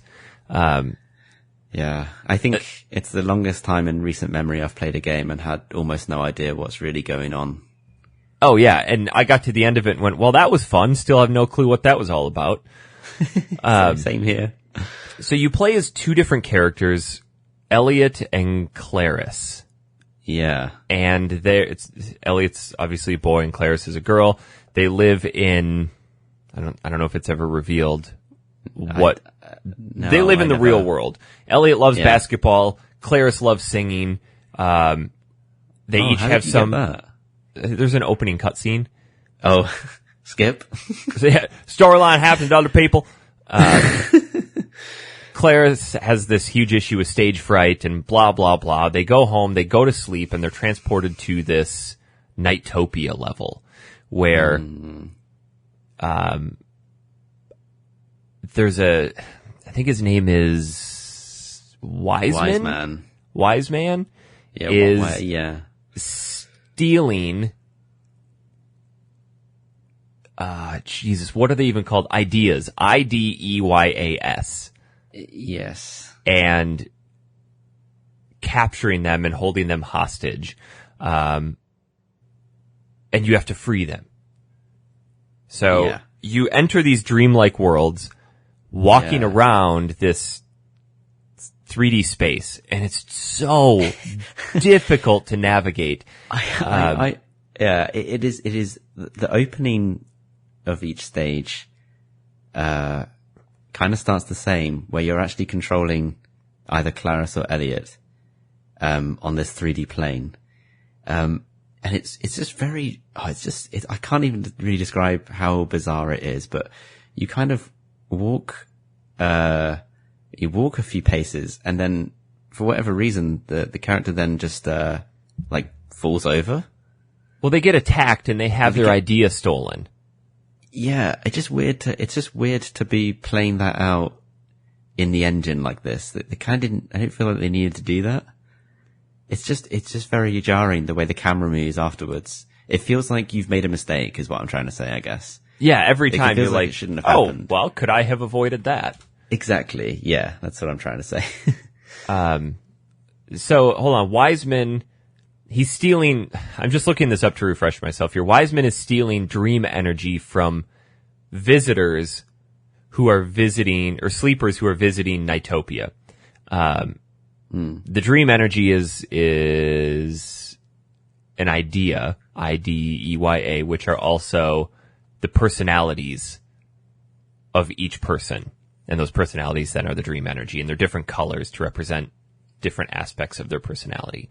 Mm-hmm. So when you arrive into the world, like you just said, you're attacked and your ideas are stolen. And you then need to go and become a character called NiGHTS, who is this flying type jester. So in each world, like Spring Valley, the first one, there are four mares, short for nightmare, I guess, that you need to navigate and free your four ideas before you're transported to a boss battle with the final nightmare. And I was reading a little bit of the history behind this, and apparently Wiseman created 8, I think it was 7 or 8, nightmares, Nightmaren. Yeah, that's right. With one of them being NiGHTS who rebelled. And that's who Elliot and Claris can take over. So you walk into this night palace, and so Wiseman saw that this knight was rebelling and imprisoned him in a idea palace. And that's that little Parthenon looking thing that you walk into to grab NiGHTS. So as soon as you grab NiGHTS, you're off and you're flying, and it switches from an open world 3D to an on-rails flight sim. Yeah, that's right. Which is very, very strange, but actually playing the flight sim style is really cool. I would say you're more like floating, to be honest with you. Like you're gracefully floating through the levels. Yeah. This part's so hard to describe what the hell this game is, because I spent 10 hours with it and still struggle with what this game is. Yeah, I couldn't understand if I was just doing the right thing. Like, I kept completing these mares, so each stage seems to be broken up into 4 mares, I think. Yep. And as you complete, say, the first mare, there's like a signpost to say, okay, now you're on mare 2. So there's no loading screen between the mares. It's just, you're just passing through these checkpoints, right? To defeat each of the mares, you have to collect these blue orbs. Yes. And deposit them into this thing that's holding the idea sphere. It takes 20 of those orbs. As soon as you defeat that captor, you have to make your way back to the idea palace. But when you're doing that, you can go around and collect more of these orbs to increase your score. So you're given a physical grade between A and E on each of the nightmares, or each of the mares. So as soon as you go back and you deposit that idea into the idea palace, you stay within the same world, and now the level shifts to a different path that you can take. Correct. It's really neat, and it's really seamless. No, it is cool. It's cool, but it took me so long to realize that that's what's actually happening, because there is a lot going on the HUD, but there's nothing to really explain it. I did find later on in the main menu that there is a how to play section, which is about 7 pages long. But yeah, there's a lot of collectibles and there's a lot of stuff going on. I just had no idea what's happening. So the game, feels like it's on rails, and you're kind of going around in circles until you achieve this objective of getting all the correct orbs. But I didn't know that, and I kept thinking, am I trying to find the right place to propel myself onto the right rail to carry on progress? Yeah, because they don't really ever tell you. No, there's no indication. And so for a while I was stuck on like one of these mares, and I just couldn't advance. And I thought, well, what more do I have to do? I'm not dying. Okay, maybe I've missed a few of these like rings that you can fly through. But I just couldn't, I couldn't put two and two together. It's just, it wasn't really explained. I mean, and the such rings is the don't way with these old games. Yeah. The rings don't really serve any purpose other than to No. increase your score. So there's a combo system called linking, where the faster you fly through a series of rings, you get a multiplier that then increases your score, which affects your final grade. You can collect stars, which increase your link, which I don't know if you notice this, but as you do a loop around any items, if you complete a loop, everything within that loop will automatically be collected for you. Oh. So then if you collect stuff like a big collection of stars or those blue orbs, sometimes a power-up will show up in the middle and you can collect that. So it's all about how quick can you get through these levels to increase your final score. Yeah, and this kind of, this is like another indication of, oh yeah, this was made by the guys, the Sonic team guys. It's about fast pace. I feel like, the vibrant colors and fast pace. Well, you also have a time limit too. So if you run out of time, you transform back into Elliot or Claris. And then you're back down navigating this 3D world, trying to get back to the Idea Palace to get knights again. But if you take too long to get there, the sentient alarm clock will start chasing you. And if it touches you, you wake up and it's level over and so even if you're on the fourth mare, you have to start that level all over. Oh yeah, and that happened to me twice on the first level actually. And I also died on the last, on the boss for the first stage twice. So it took me a while to make my first decent piece of progression. It took me a good bit of time too, because I wasn't sure what the hell I was doing. Yeah. There's an interesting aspect of this game within the 3D world that doesn't really affect anything, but there's a really odd, artificial intelligence bit in this game called A-Life. So you'll notice these little creatures or characters appear around the 3D world called NiGHTS. And they will increase in number based on how well you're doing in the game. It's possible for them to actually mate with each other to create am I reading that right? Superpions. Superpions? Superpions. I have no idea. I did not know about this. So as you play the game, the more you play the game, the more inhabitants appear, and the world itself actually starts to change. In such, the music, the tempo will change, the pitch, and the melody is going to appear, or it's going to change depending on the state of the mood of those NiGHTS within the level. So if you go back and play it and pay attention, yeah, the music itself is actually different. Some of the landscape might be different. Wow. Yeah, it's a really interesting little piece that doesn't really have a whole lot of effect on the game itself, but it's just kind of a neat little aspect of artificial intelligence they tossed in.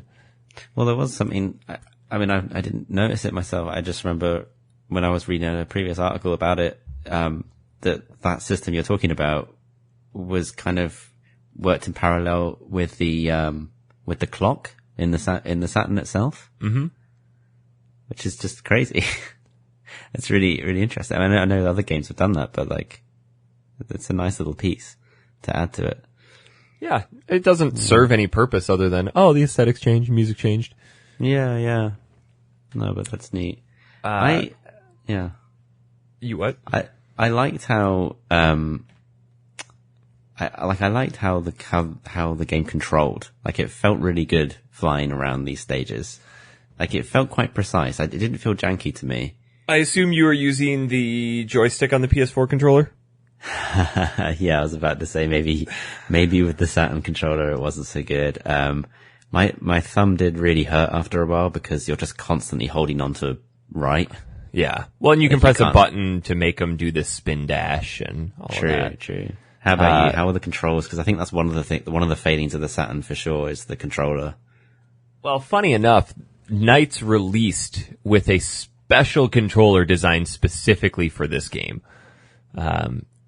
Dubbed the Saturn 3D controller. It looks like a giant pancake with some handlebars, or like a really fat, stubby version of the Starship Enterprise.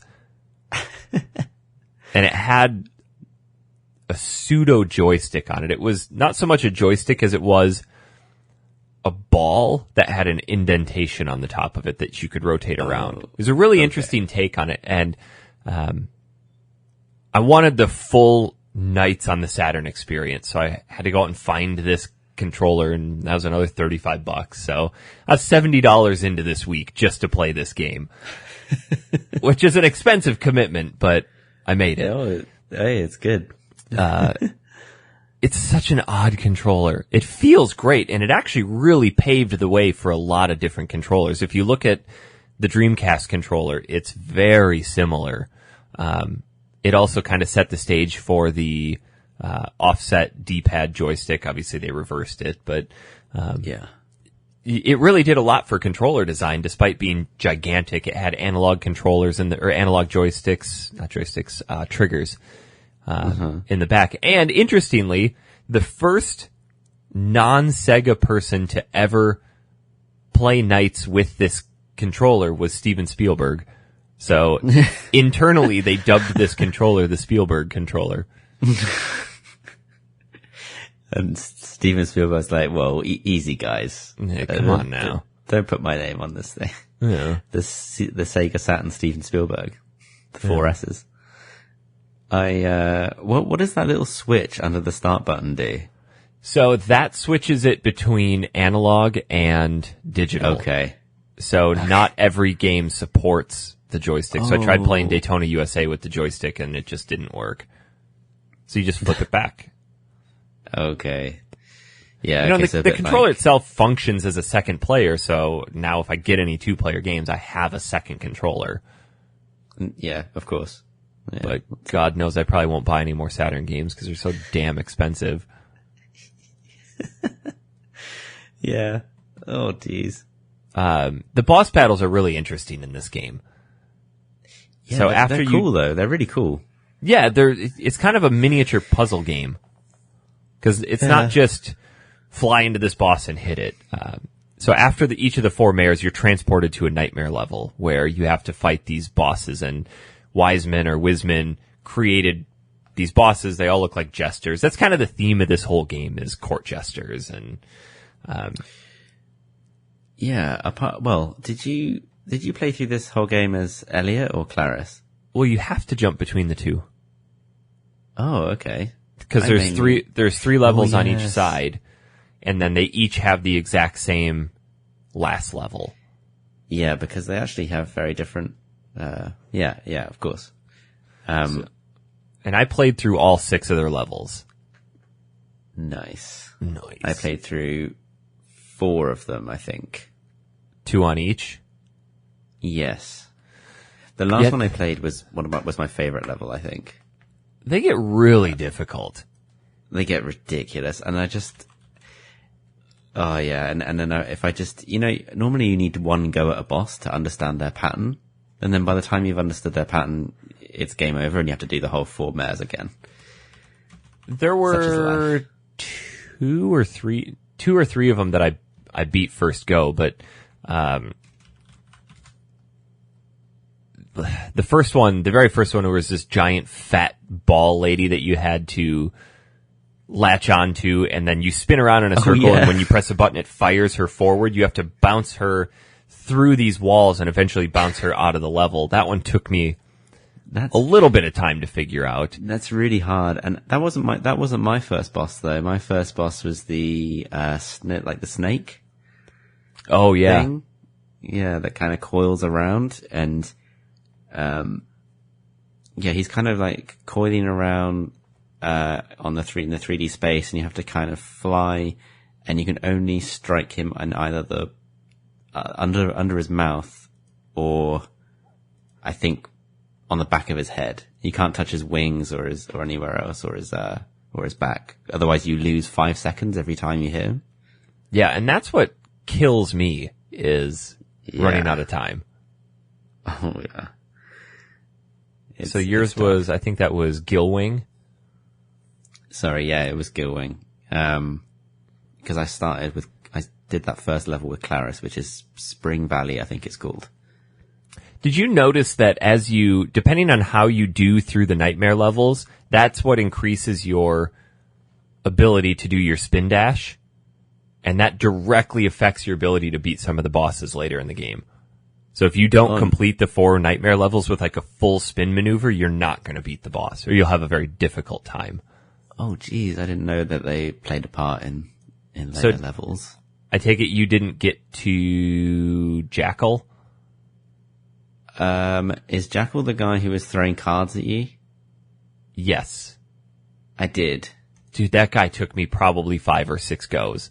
I found a way of beating him that was a little easier. So, yeah, I think that was in the museum level. I think so, yeah. Which was one of my favorite ones, because it was a really cool aesthetic. You're kind of floating around in this museum, and you're bouncing off walls and going through like these sort of folding staircases. Yeah. It was really neat. The game itself had some neat stuff too, where sometimes it would flip into a top-down mode. Oh, yeah. There was another part where you're flying behind, and then one level. Did you get to the one where you flip into a bobsled? No. Oh, yeah. There's a sweet part where you wrap around a corner, and then NiGHTS transforms into a bobsled, and you go down a bobsled course. Oh, man, I did not get to that. What was that called, the level? Or can you not remember? It was the last snow level. Okay. That must have been... no, I didn't get there. Because the last level I played was... I think it was called Stick Canyon. Okay. That was fun. That was cool. That was like a desert-y theme, I think. I'm trying to remember. But it was really, really good. It was difficult though, like I had to start it again a bunch of times. None of this game was particularly easy, apart from probably Spring Valley, which was kind of the Green Hill Zone of the whole game.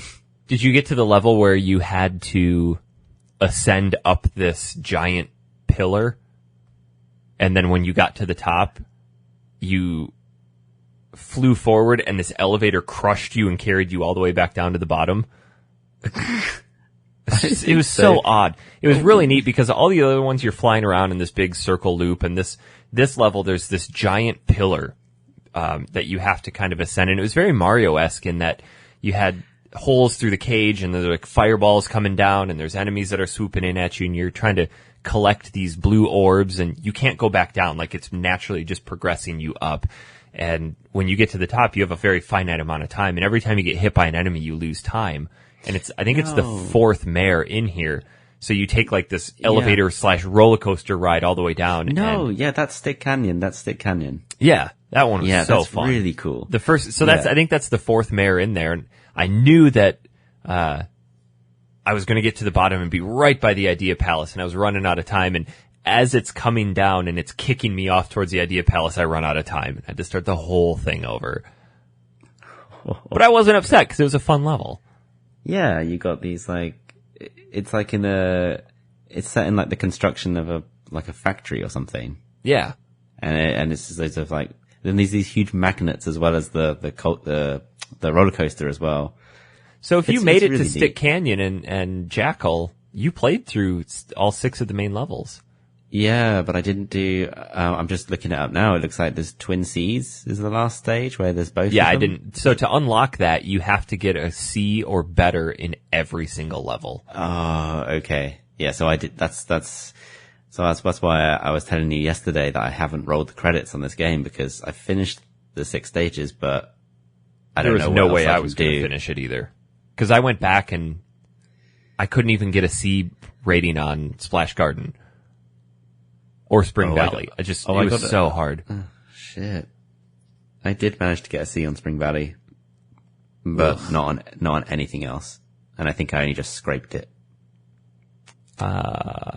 There's one enemy that drove me crazy. Was it Gulpo? It was the one with the mice, where you're in this rotating carousel, and he's jumping from rat to rat, And if you don't hit the rat, so there's a circle on the bottom spinning clockwise, circle on the top spinning counterclockwise, and he'll jump from, on each of those circles, there's 10 or 12 rats attached to rockets. And he'll jump on to one of these rats and activate it. And you have like 5 seconds to hit it and deactivate it and destroy it. Otherwise it takes off and you cannot avoid it. So it will hit you and you'll lose 5 seconds. So you have to go through and just notice where he is. If you hit one of these mice when it's not activated, it'll just randomly bounce you around the level and you'll lose track of where you're at. And that one probably took me a good 5 or 6 tries as well.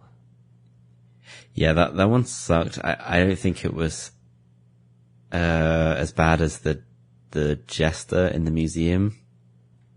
That one took me way longer. The one who's just like kind of throwing these cards at you, and you cannot even avoid them. Like, and every card that hits you takes 5 seconds off your clock. See, I didn't have any issues avoiding him. I just didn't understand how to kill him.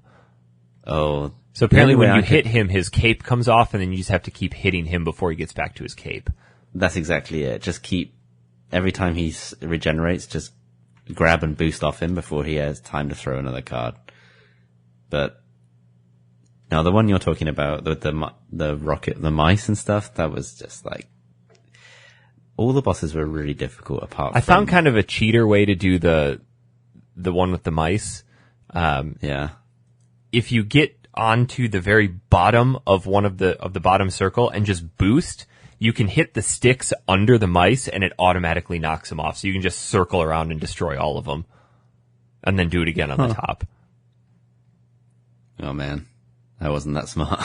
No. Well, I just got so fed up because it takes 10 minutes to go through the different mares. All 4 of the mares. So if some of the later levels take a little bit longer and... Yeah, I found myself wishing when I got to the bosses that I had like save states. Yeah. Like really wishing that. You've been spoiled. I know. So spoiled by emulation. But yeah, I had no hope of ever running the credits on this.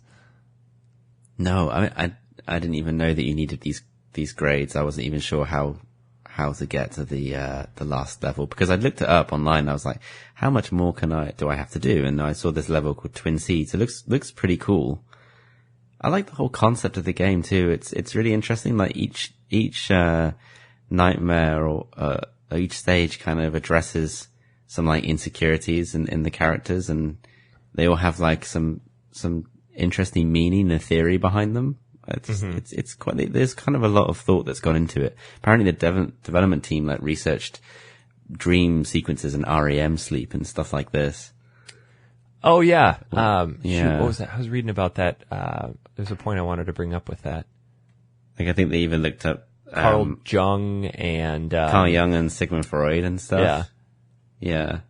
With like the character NiGHTS is reflective of everybody's id, which is why it's your idea.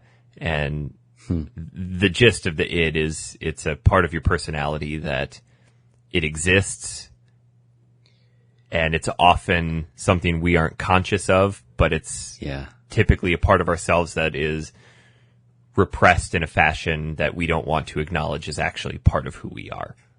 Yeah. And it's usually negative, like all of the shitty parts of ourselves. Yeah. And, I mean, I just called him a purple adult hedge pig. Oh, hedge pig. Yeah.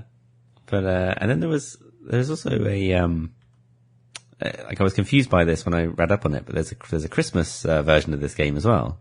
Christmas Nights. Did you play that? Because that came with your remaster, didn't it? Well, I think, unfortunately, I have to have completed Nights, the original, to unlock it. I think it's an unlockable because there's a couple of menu items in the game that are just a row of question marks, and I take it that that's what those are. But maybe I have to complete Twin Seeds, and no way am I going to get a C grade on some of those later levels. Oh yeah, there's no way. So I pulled up a little something here on Young, and apparently the main protagonist is reflective of his analytical shadow theory, which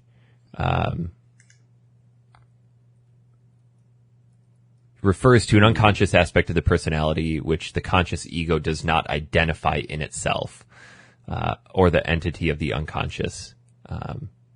In short, the shadow is everybody's dark side. So that's who NiGHTS represents. And then Claris and Elliot were inspired by his animus and anima, which the anima is, I don't want to mess this up here. It describes the inner feminine side of men, and the animus is the masculine side of women. Huh. Interesting. That's really cool. I think, and I've just remembered now what you meant with with that bobsled level too. Yeah. It doesn't look like a bobsled, but that's where I got confused. I was like, I don't remember there being a physical bobsled, but now I remember. Because there's some nice little bits, as we've already mentioned, like little details. Like, did you notice when NiGHTS was underwater, like the legs would turn to like a fishtail? Yeah. Just stuff like that I thought was a really neat addition. Yeah. Oh. It's a neat game. I'm really, really pleased with my experience with it. It wasn't this, obviously I had to go in with tempered expectations because I have 20 years of hype built up around this game, and I knew there was no way it was going to live up to it because I'm aware of the hot pile garbage nature of the Saturn. But yeah, you know, $90 for the Saturn and $70 to play the game, you know, $160 to fulfill a childhood to do. Yeah. Cheap. Exactly.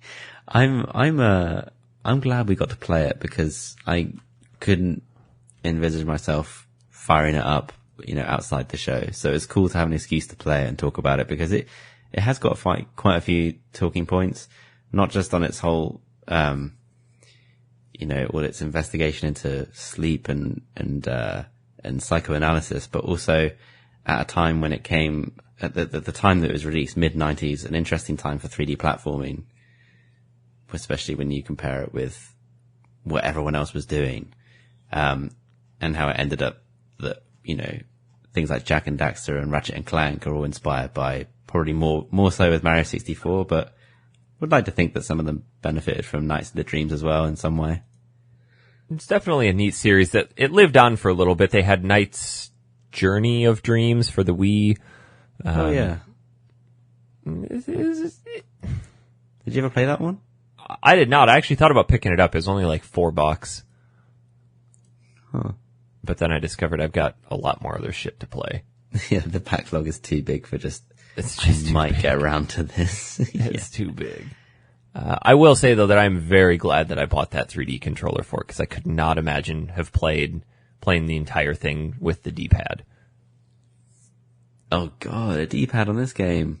You would wreck your thumbs. Oh yeah. And the Saturn D-pad's not the best. It's very similar to what the 360 ended up using. Yeah, because you're constantly rocking your, like your thumb, like you're constantly rotating your thumb basically. Yeah. Because, did you notice, you would have got it obviously, but, sometimes you go through one of these rings and you'd end up with this yellow band behind you. Yeah. And then did you ever do like any like kind of tricks and stuff? Because if you went to do like a figure eight or a large loop, you would get like extra points and stuff like that. Apparently that's how you increase your linking score and improve your grade at the end. Yeah, exactly. So that's probably how I managed to get a C on the first stage, because I just kept doing that because it was quite fun. Purely accidental. Oh yeah. Just guessing patterns. Yeah. Most of the games I play is just pure guesswork anyway. Hell, I don't even know what half the buttons do. Yeah. Yeah, this game was really confusing for ages, and I could never really figure out what was going on, but as I kind of gave it the time that it needed, it ended up being time well deserved. Yeah, it's a fun little romp through a interesting time in gaming.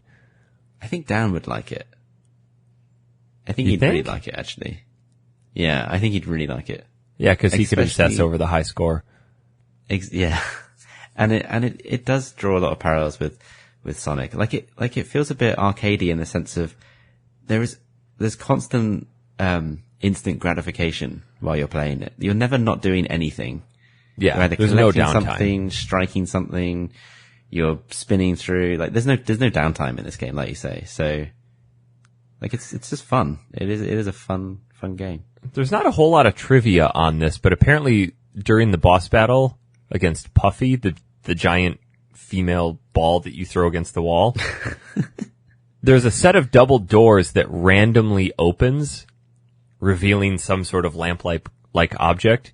Nobody knows what causes that to happen. Sometimes it opens, sometimes it doesn't. What? Just a weird coding bug. Oh, I love stuff like that, though. Yeah. Who knows if it was meant to be something else? Patches ruined all of that. I've actually got in my notes that that was a roundish woman-like thing. Didn't know how else to put it. In fact, a lot of my notes are just like, I've just put thing, because I have no idea. No, but it's a good game. I do recommend it. I wouldn't say go out when it was made. I wouldn't say go out and buy a Saturn to play it, but spend $1.50 and buy it on Steam. Yeah, I got it for like literally that. I think it was $1.50 on Steam, and I don't feel shortchanged. So hard to when you only spend that much, but it is good. It's a good game. Yeah, I think I spent a little more than I probably should have, but $70. $70 to play the game for this week. But yeah, but it was tied to something like, your story of, befriending that guy just so you could play this one game. Like, there aren't many other stories like that, so. Yeah, it was worth it. It is worth it. It is worth it. I just need to stop trying to hunt down Saturn games. Yeah, maybe just, like, if you see them at a yard sale or something, now you can be like, I have a Saturn, I can buy this, I can get this. Yeah, because, God, they're expensive. Like, a copy of Radiant Silver Gun, $250. No, I'm not paying that for a game. It's such a shame because okay, not many, but apparently, for example, Panzer Dragoon Saga is incredible. Oh, I'd yeah. love to play it, but it's hundreds. There was a loose copy. Loose. $350. Yeah. In box, $600. Yeah, and then sealed, I think, is something close to 1,000. Insane. Yeah. There's so many just random games out there that are stupidly expensive that I think the way that I'm going to go with the Saturn is you can get what's called an action replay. Saturn's really odd in that it's a disc-based console that has a cartridge slot in the back. So you can put an action replay in there, and that will unlock the ability for the system to play Japanese games. Oh, nice. And Japanese games are stupid cheap. So it's just as long as I don't want to play any massive RPG or anything like that. Yeah. Well, imagine trying to slog your way through. Like, I'm just going to walk around, see what happens. There was someone that did that. Well, there are people that do that. Somebody I was listening to was saying that he played through the whole of Persona 5 in Japanese because it was coming out. It came out, ages before, and he was just desperate to play it. And he had a book on his lap, and he was just constantly looking up what these symbols meant and stuff like that. Jeez. Like just so he could get through the UI, but he had no idea what the story was. It just, I'm not sure why you bother, to be honest. That's insane. Just ruined, but I kind of appreciate it at the same time. Yeah. So that's nice. I don't really foresee us ever delving back into the Saturn library. Actually, this might be, this may actually be a one-off. It might be. I just don't think there's anything else that it's like, we have to play this. If you can think of any other Saturn games, great. Totally down for it, but what a crappy system. I hate to say it. yeah, unfortunately, it's just, And it was a bit of a dud. It's so sad because it paved the way for the Dreamcast, which I think is a good system. it's arguably one of the better systems, but it just had the cards stacked against it. A, it was ahead of its time, and then, B, it came out on the heels of this, and everybody had lost faith in Sega, and they're like, well, whatever. Yeah. You also, and somebody, I'm sure in Facebook chat might be able to put more light on this, but I think you could just put burnt games in the Dreamcast too, and it would just work. I don't think there was pretty sure that's right. Yeah, I don't think there was any copy protection on it. It meant that the laser would probably burn out faster, or, like I heard that people broke their Dreamcasts by constantly playing burnt games. But yeah, like they kind of fucked it with copyright protection. Let's see. I'm just reading about it really quick here. You do need to modify your console, however. No, you don't need to, but discs have to be burned in a very specific manner. Yeah, like I think you could burn it maybe at 2 times write speed, just so it would, that you couldn't be burning it at 24. Yeah. I remember doing that for like the old PlayStation back in the day. Yeah.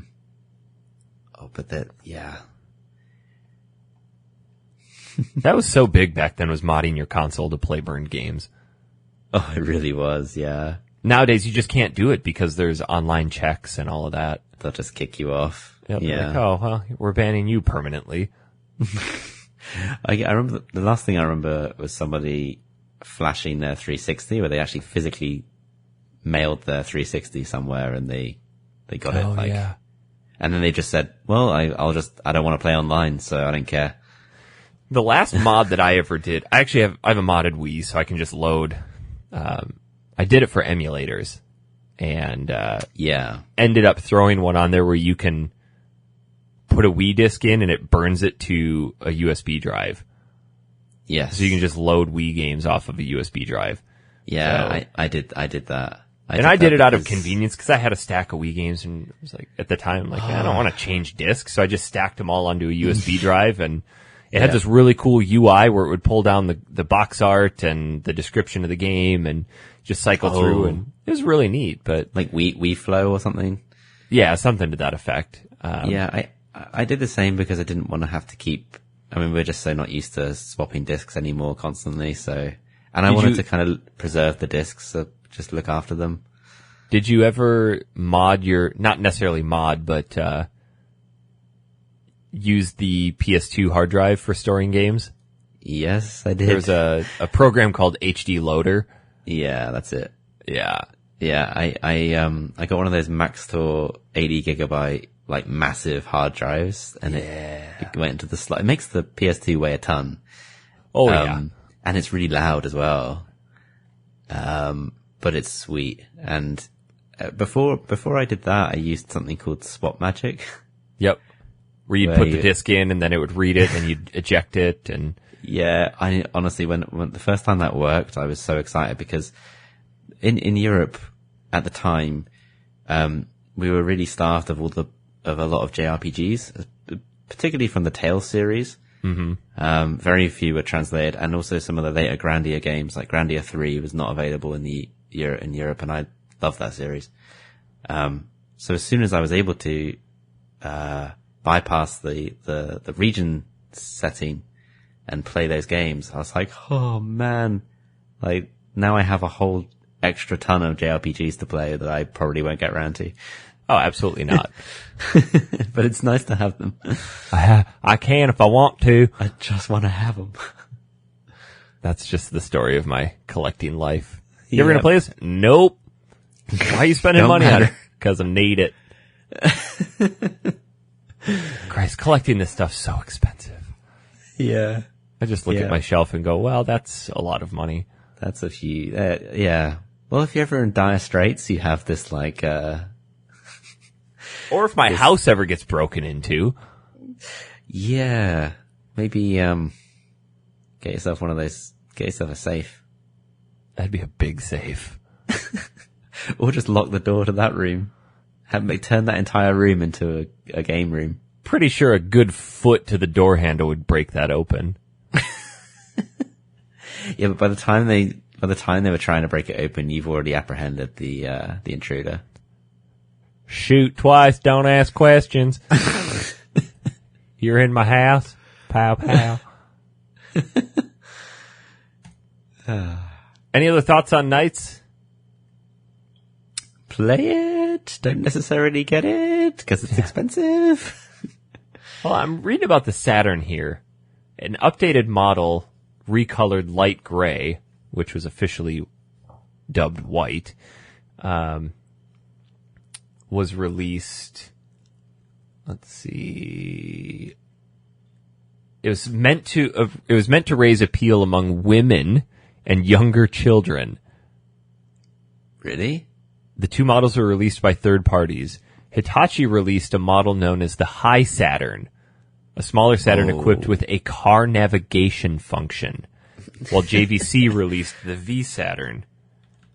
Oh God, I remember. Like, I don't actually remember having one or anything, but I remember seeing this. Holy shit, look at that thing. That's hideous. Oh, what, the High Saturn with the screen popping up or whatever? No, the V Saturn.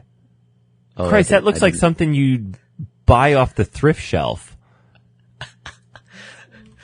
I'm just looking at a picture of it now. It's disgusting. Why would you need a car navigation system on a home video game console?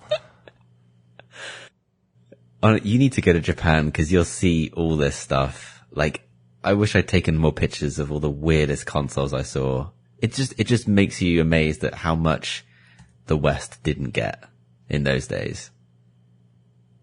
There is so much shit that we didn't see.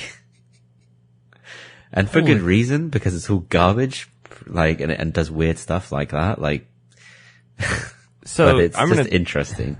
I'm sending you a link here. There's a picture. Apparently there were 7 versions of the Saturn released. Oh yeah. The Hitachi High Saturn, the High Saturn Navi, Sega Saturn New, Sega Saturn US New, the JVC V Saturn, the Sega Skeleton Saturn. Okay. Which you could see through. That's actually real cool. And then the old Sega Saturn. Good Lord, look at that screen that you can. It's like a little bit like the PS1 when you had the little flip screen, but way shitter.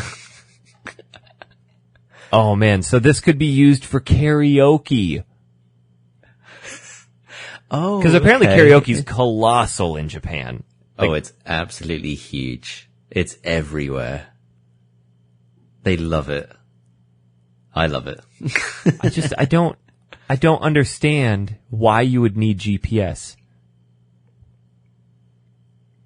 That is the biggest question mark on this whole thing is GPS.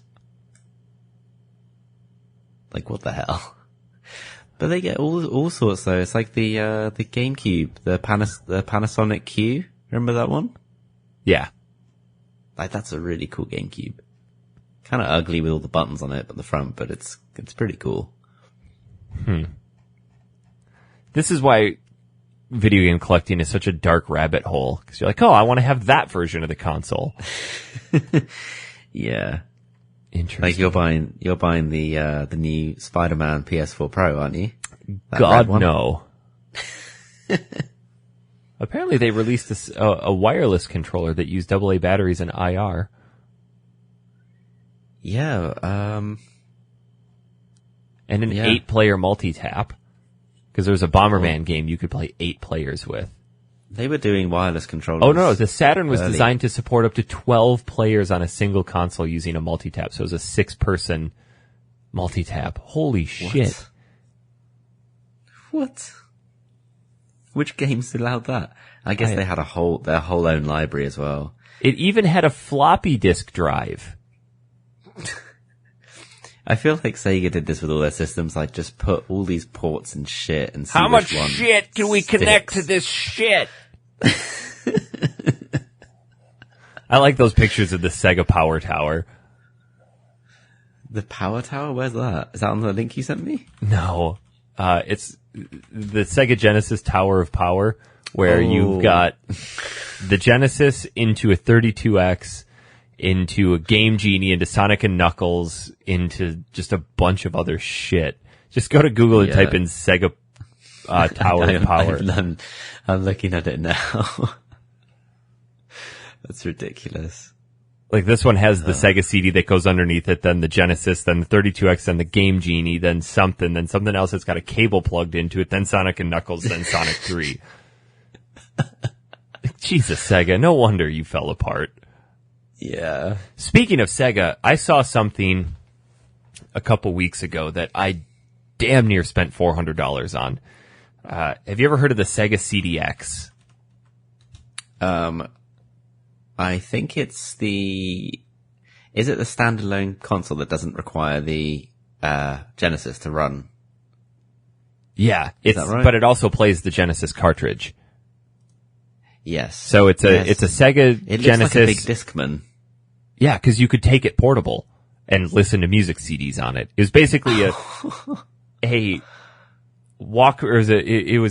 Discman that had a console stuck into it. Yeah, super cool. Really sweet. That's really sweet. Really, really rare. Most iterations of it are just really beat up, hardly functioning, and they still cost like $300. This one, I was talking to the store owner who just brought it in, and this guy's mom had died. And when he was a kid, his mom had bought it for him, and he got to play it once, got in trouble. His mom took it away and put it in a closet and forgot about it and lived in that house the rest of her life. She put it back in the box and everything. The rubber feet on the bottom of it didn't even have scuffs on it. It still had the twist tie around the mouse for it. It had all of the bits and bobs for it. It was $400. Like, I can't. Holy shit. Can't do it. That's a piece of history right there. Oh, yeah. Like, I think if you had that, it would only go up in value. Yeah. It didn't have the original box anymore, but still. Still. Oh my god, that's crazy. What a neat little console.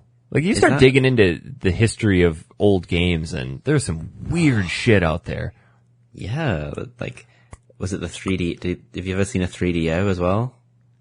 Yeah. The Panasonic one, I think? I had an opportunity to buy one off of a friend for a couple $100 10 years ago and never did it. I kind of wish I would have.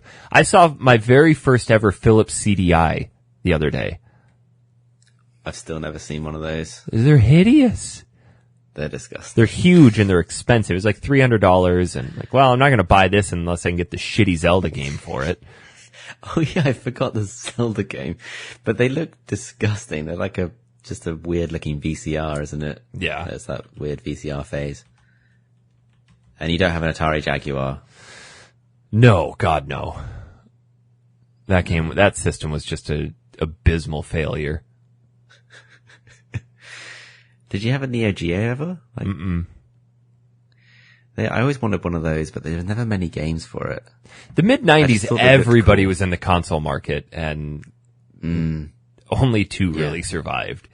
Everyone wanted a piece. Yeah. And even Sega, they had some great success and everything, but from the mid-90s onwards, they struggled. I think my friend had a Sega Nomad. Yeah, the portable Genesis. Yeah, that wasn't released in Europe, so it was really expensive in England. You had to import it from the States. If you thought the Game Gear chewed through batteries, holy shit. Oh my god, it took something like 6 AA's, I think. And you'd get like half an hour of gameplay out of it. Something like that. It was very little. Yeah. And it was also, the screen was kind of, I remember playing Streets of Rage on it, and as you're moving, the screen was a tiny bit blurry at times. Yeah, it had a lot of ghosting. Yeah.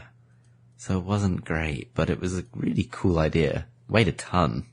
Oh yeah. I wonder if you could put the 32X on the top of it.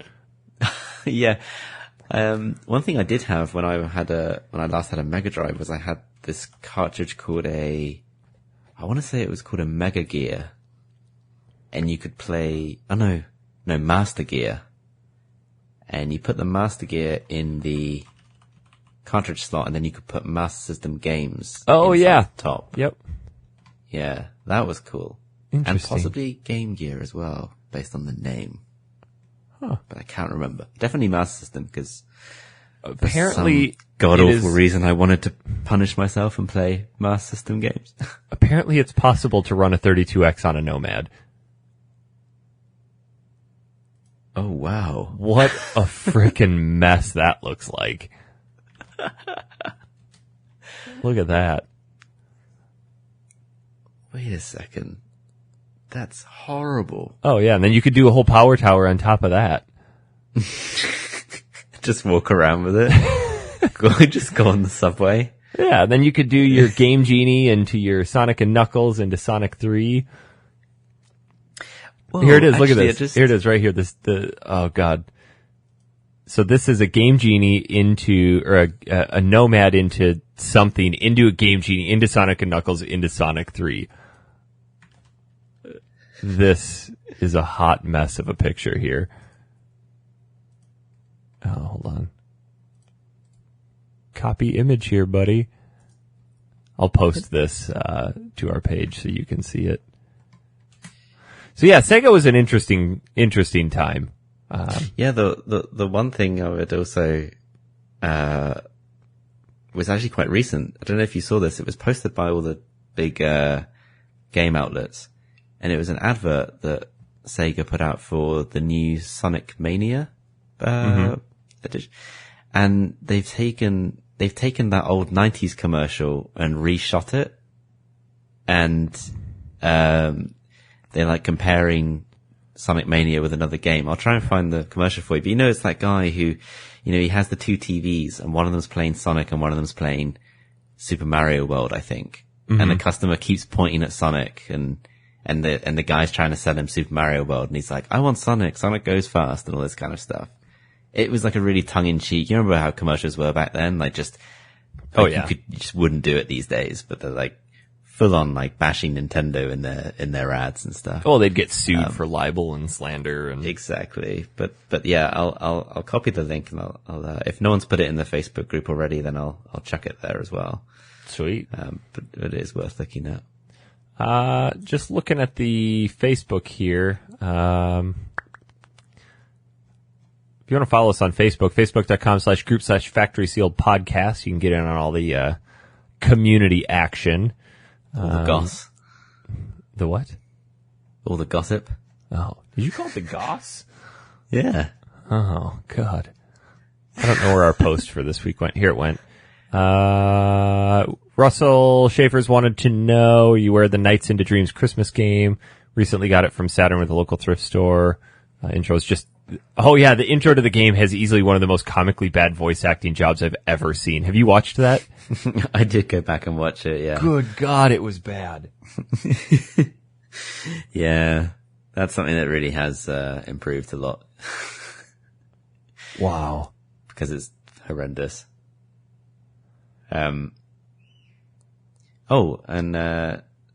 Zach Forley asks, was that 3D controller worth it? It definitely was worth it. 100%.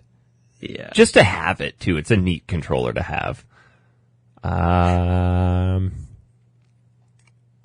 Yeah. Santos Lopez wants to know what's the over-under on how much Eric spends at next week's GameCon, and will we see Mega Man 8 for the Saturn on the game docket?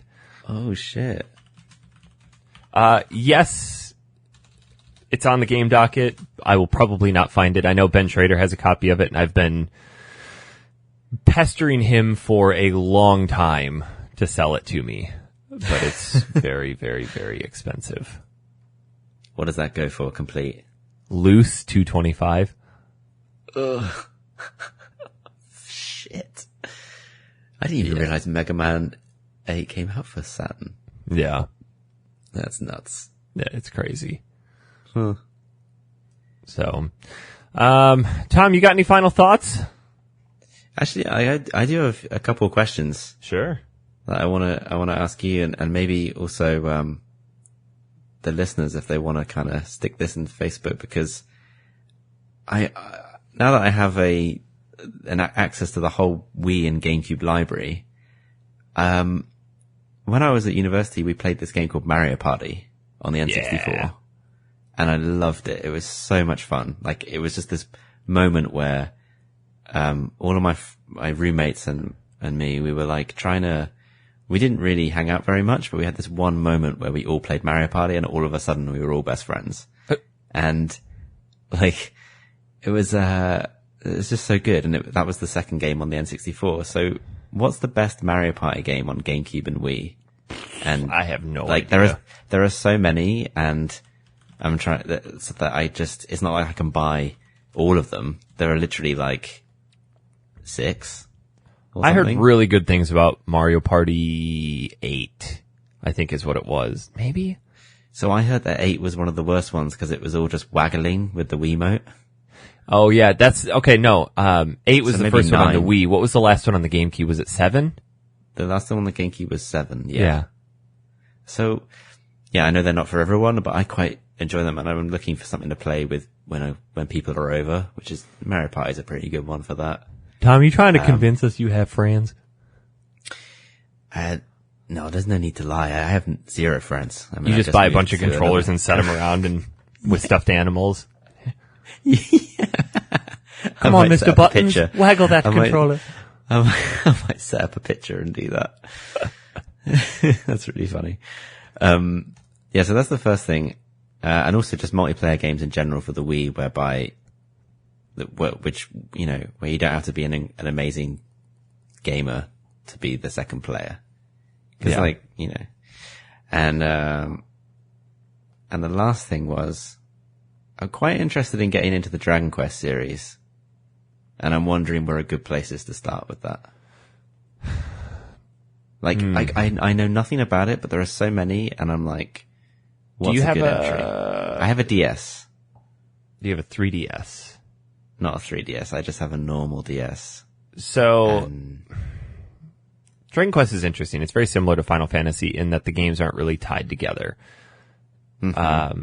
I'm not too familiar with a lot of the original Dragon Quest games, but Dragon Quest VII is great if you play the 3DS remake. I remember playing the original PlayStation version of it and not really enjoying it because of the graphical quality, and it's like this weird meshing of 2D and 3D, and the camera spinning around wasn't very fluid, and it just kind of made me nauseous, and I didn't really want to give it a full shake. But Dragon Quest VIII is where I jumped in because that was made by Level 5. It felt more like a traditional RPG that I was used to. You can get a 3DS remake of that, or it came out on PS2. Nice. Dragon Quest VIII, okay. Yeah. Sweet. I don't know. I think that's a good question for the group. I've heard some of the original Dragon Quest games are fantastic. I just don't. I was more of a Final Fantasy kid. Oh yeah, me too. I've always been aware that it's a series that's ever growing, and also I think Dragon Quest, I think it's 11 maybe, is around the corner, and people are really hyped, and I feel like maybe I'm missing something. I remember there. Dragon Quest 9 on the DS didn't do so well. Yeah, I heard that too. So yeah, I think there's obviously I think there's differing opinions, but I'd just be keen to hear yours and everyone else's. Dragon Quest 11's already out, isn't it? Is Oh it? no, the US release date, September 4th. It came out in Japan last July. Yeah. It's a Square Enix game, so it's gotta be good. Exactly. Yeah. What else you got? Guys. That's it. That's my few keys. So next show is 2 weeks from now. I will just be getting back from Missouri. We are branching into a new console generation because our definition of retro is 10 years old or older. Yep. So retro is a fluid term. Every year more games enter our library of what's available. And we are going to be tackling the original BioShock in 2 weeks. Oh, yeah. You haven't played that before, have you? Never. It's just, I just missed it completely, so I'm so excited to play it. I started it last night and played through about 25% of it. Wow. You're gonna friggin' love this game. Jeez. Just immerse yourself in the story. I played for like 3 hours last night. Wow. Yeah, I think that's what I'm going to be doing for the rest of my Sunday. You playing on PC? No, I'll also be playing the remaster on PS4 because I did buy a copy. Nice. Physical copy. Yeah. So. Yeah. All right. We should have the full crew back in 2 weeks. Unless Dan books another trip to Australia. Yeah. So no guarantees.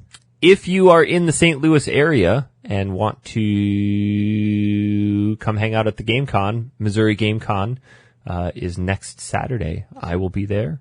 Come on over. I will be there in spirit. I'll have a picture of you with me. Yeah. Yeah, you do that. I'll send you a special one. Oh, please do. Yeah. One with my DS.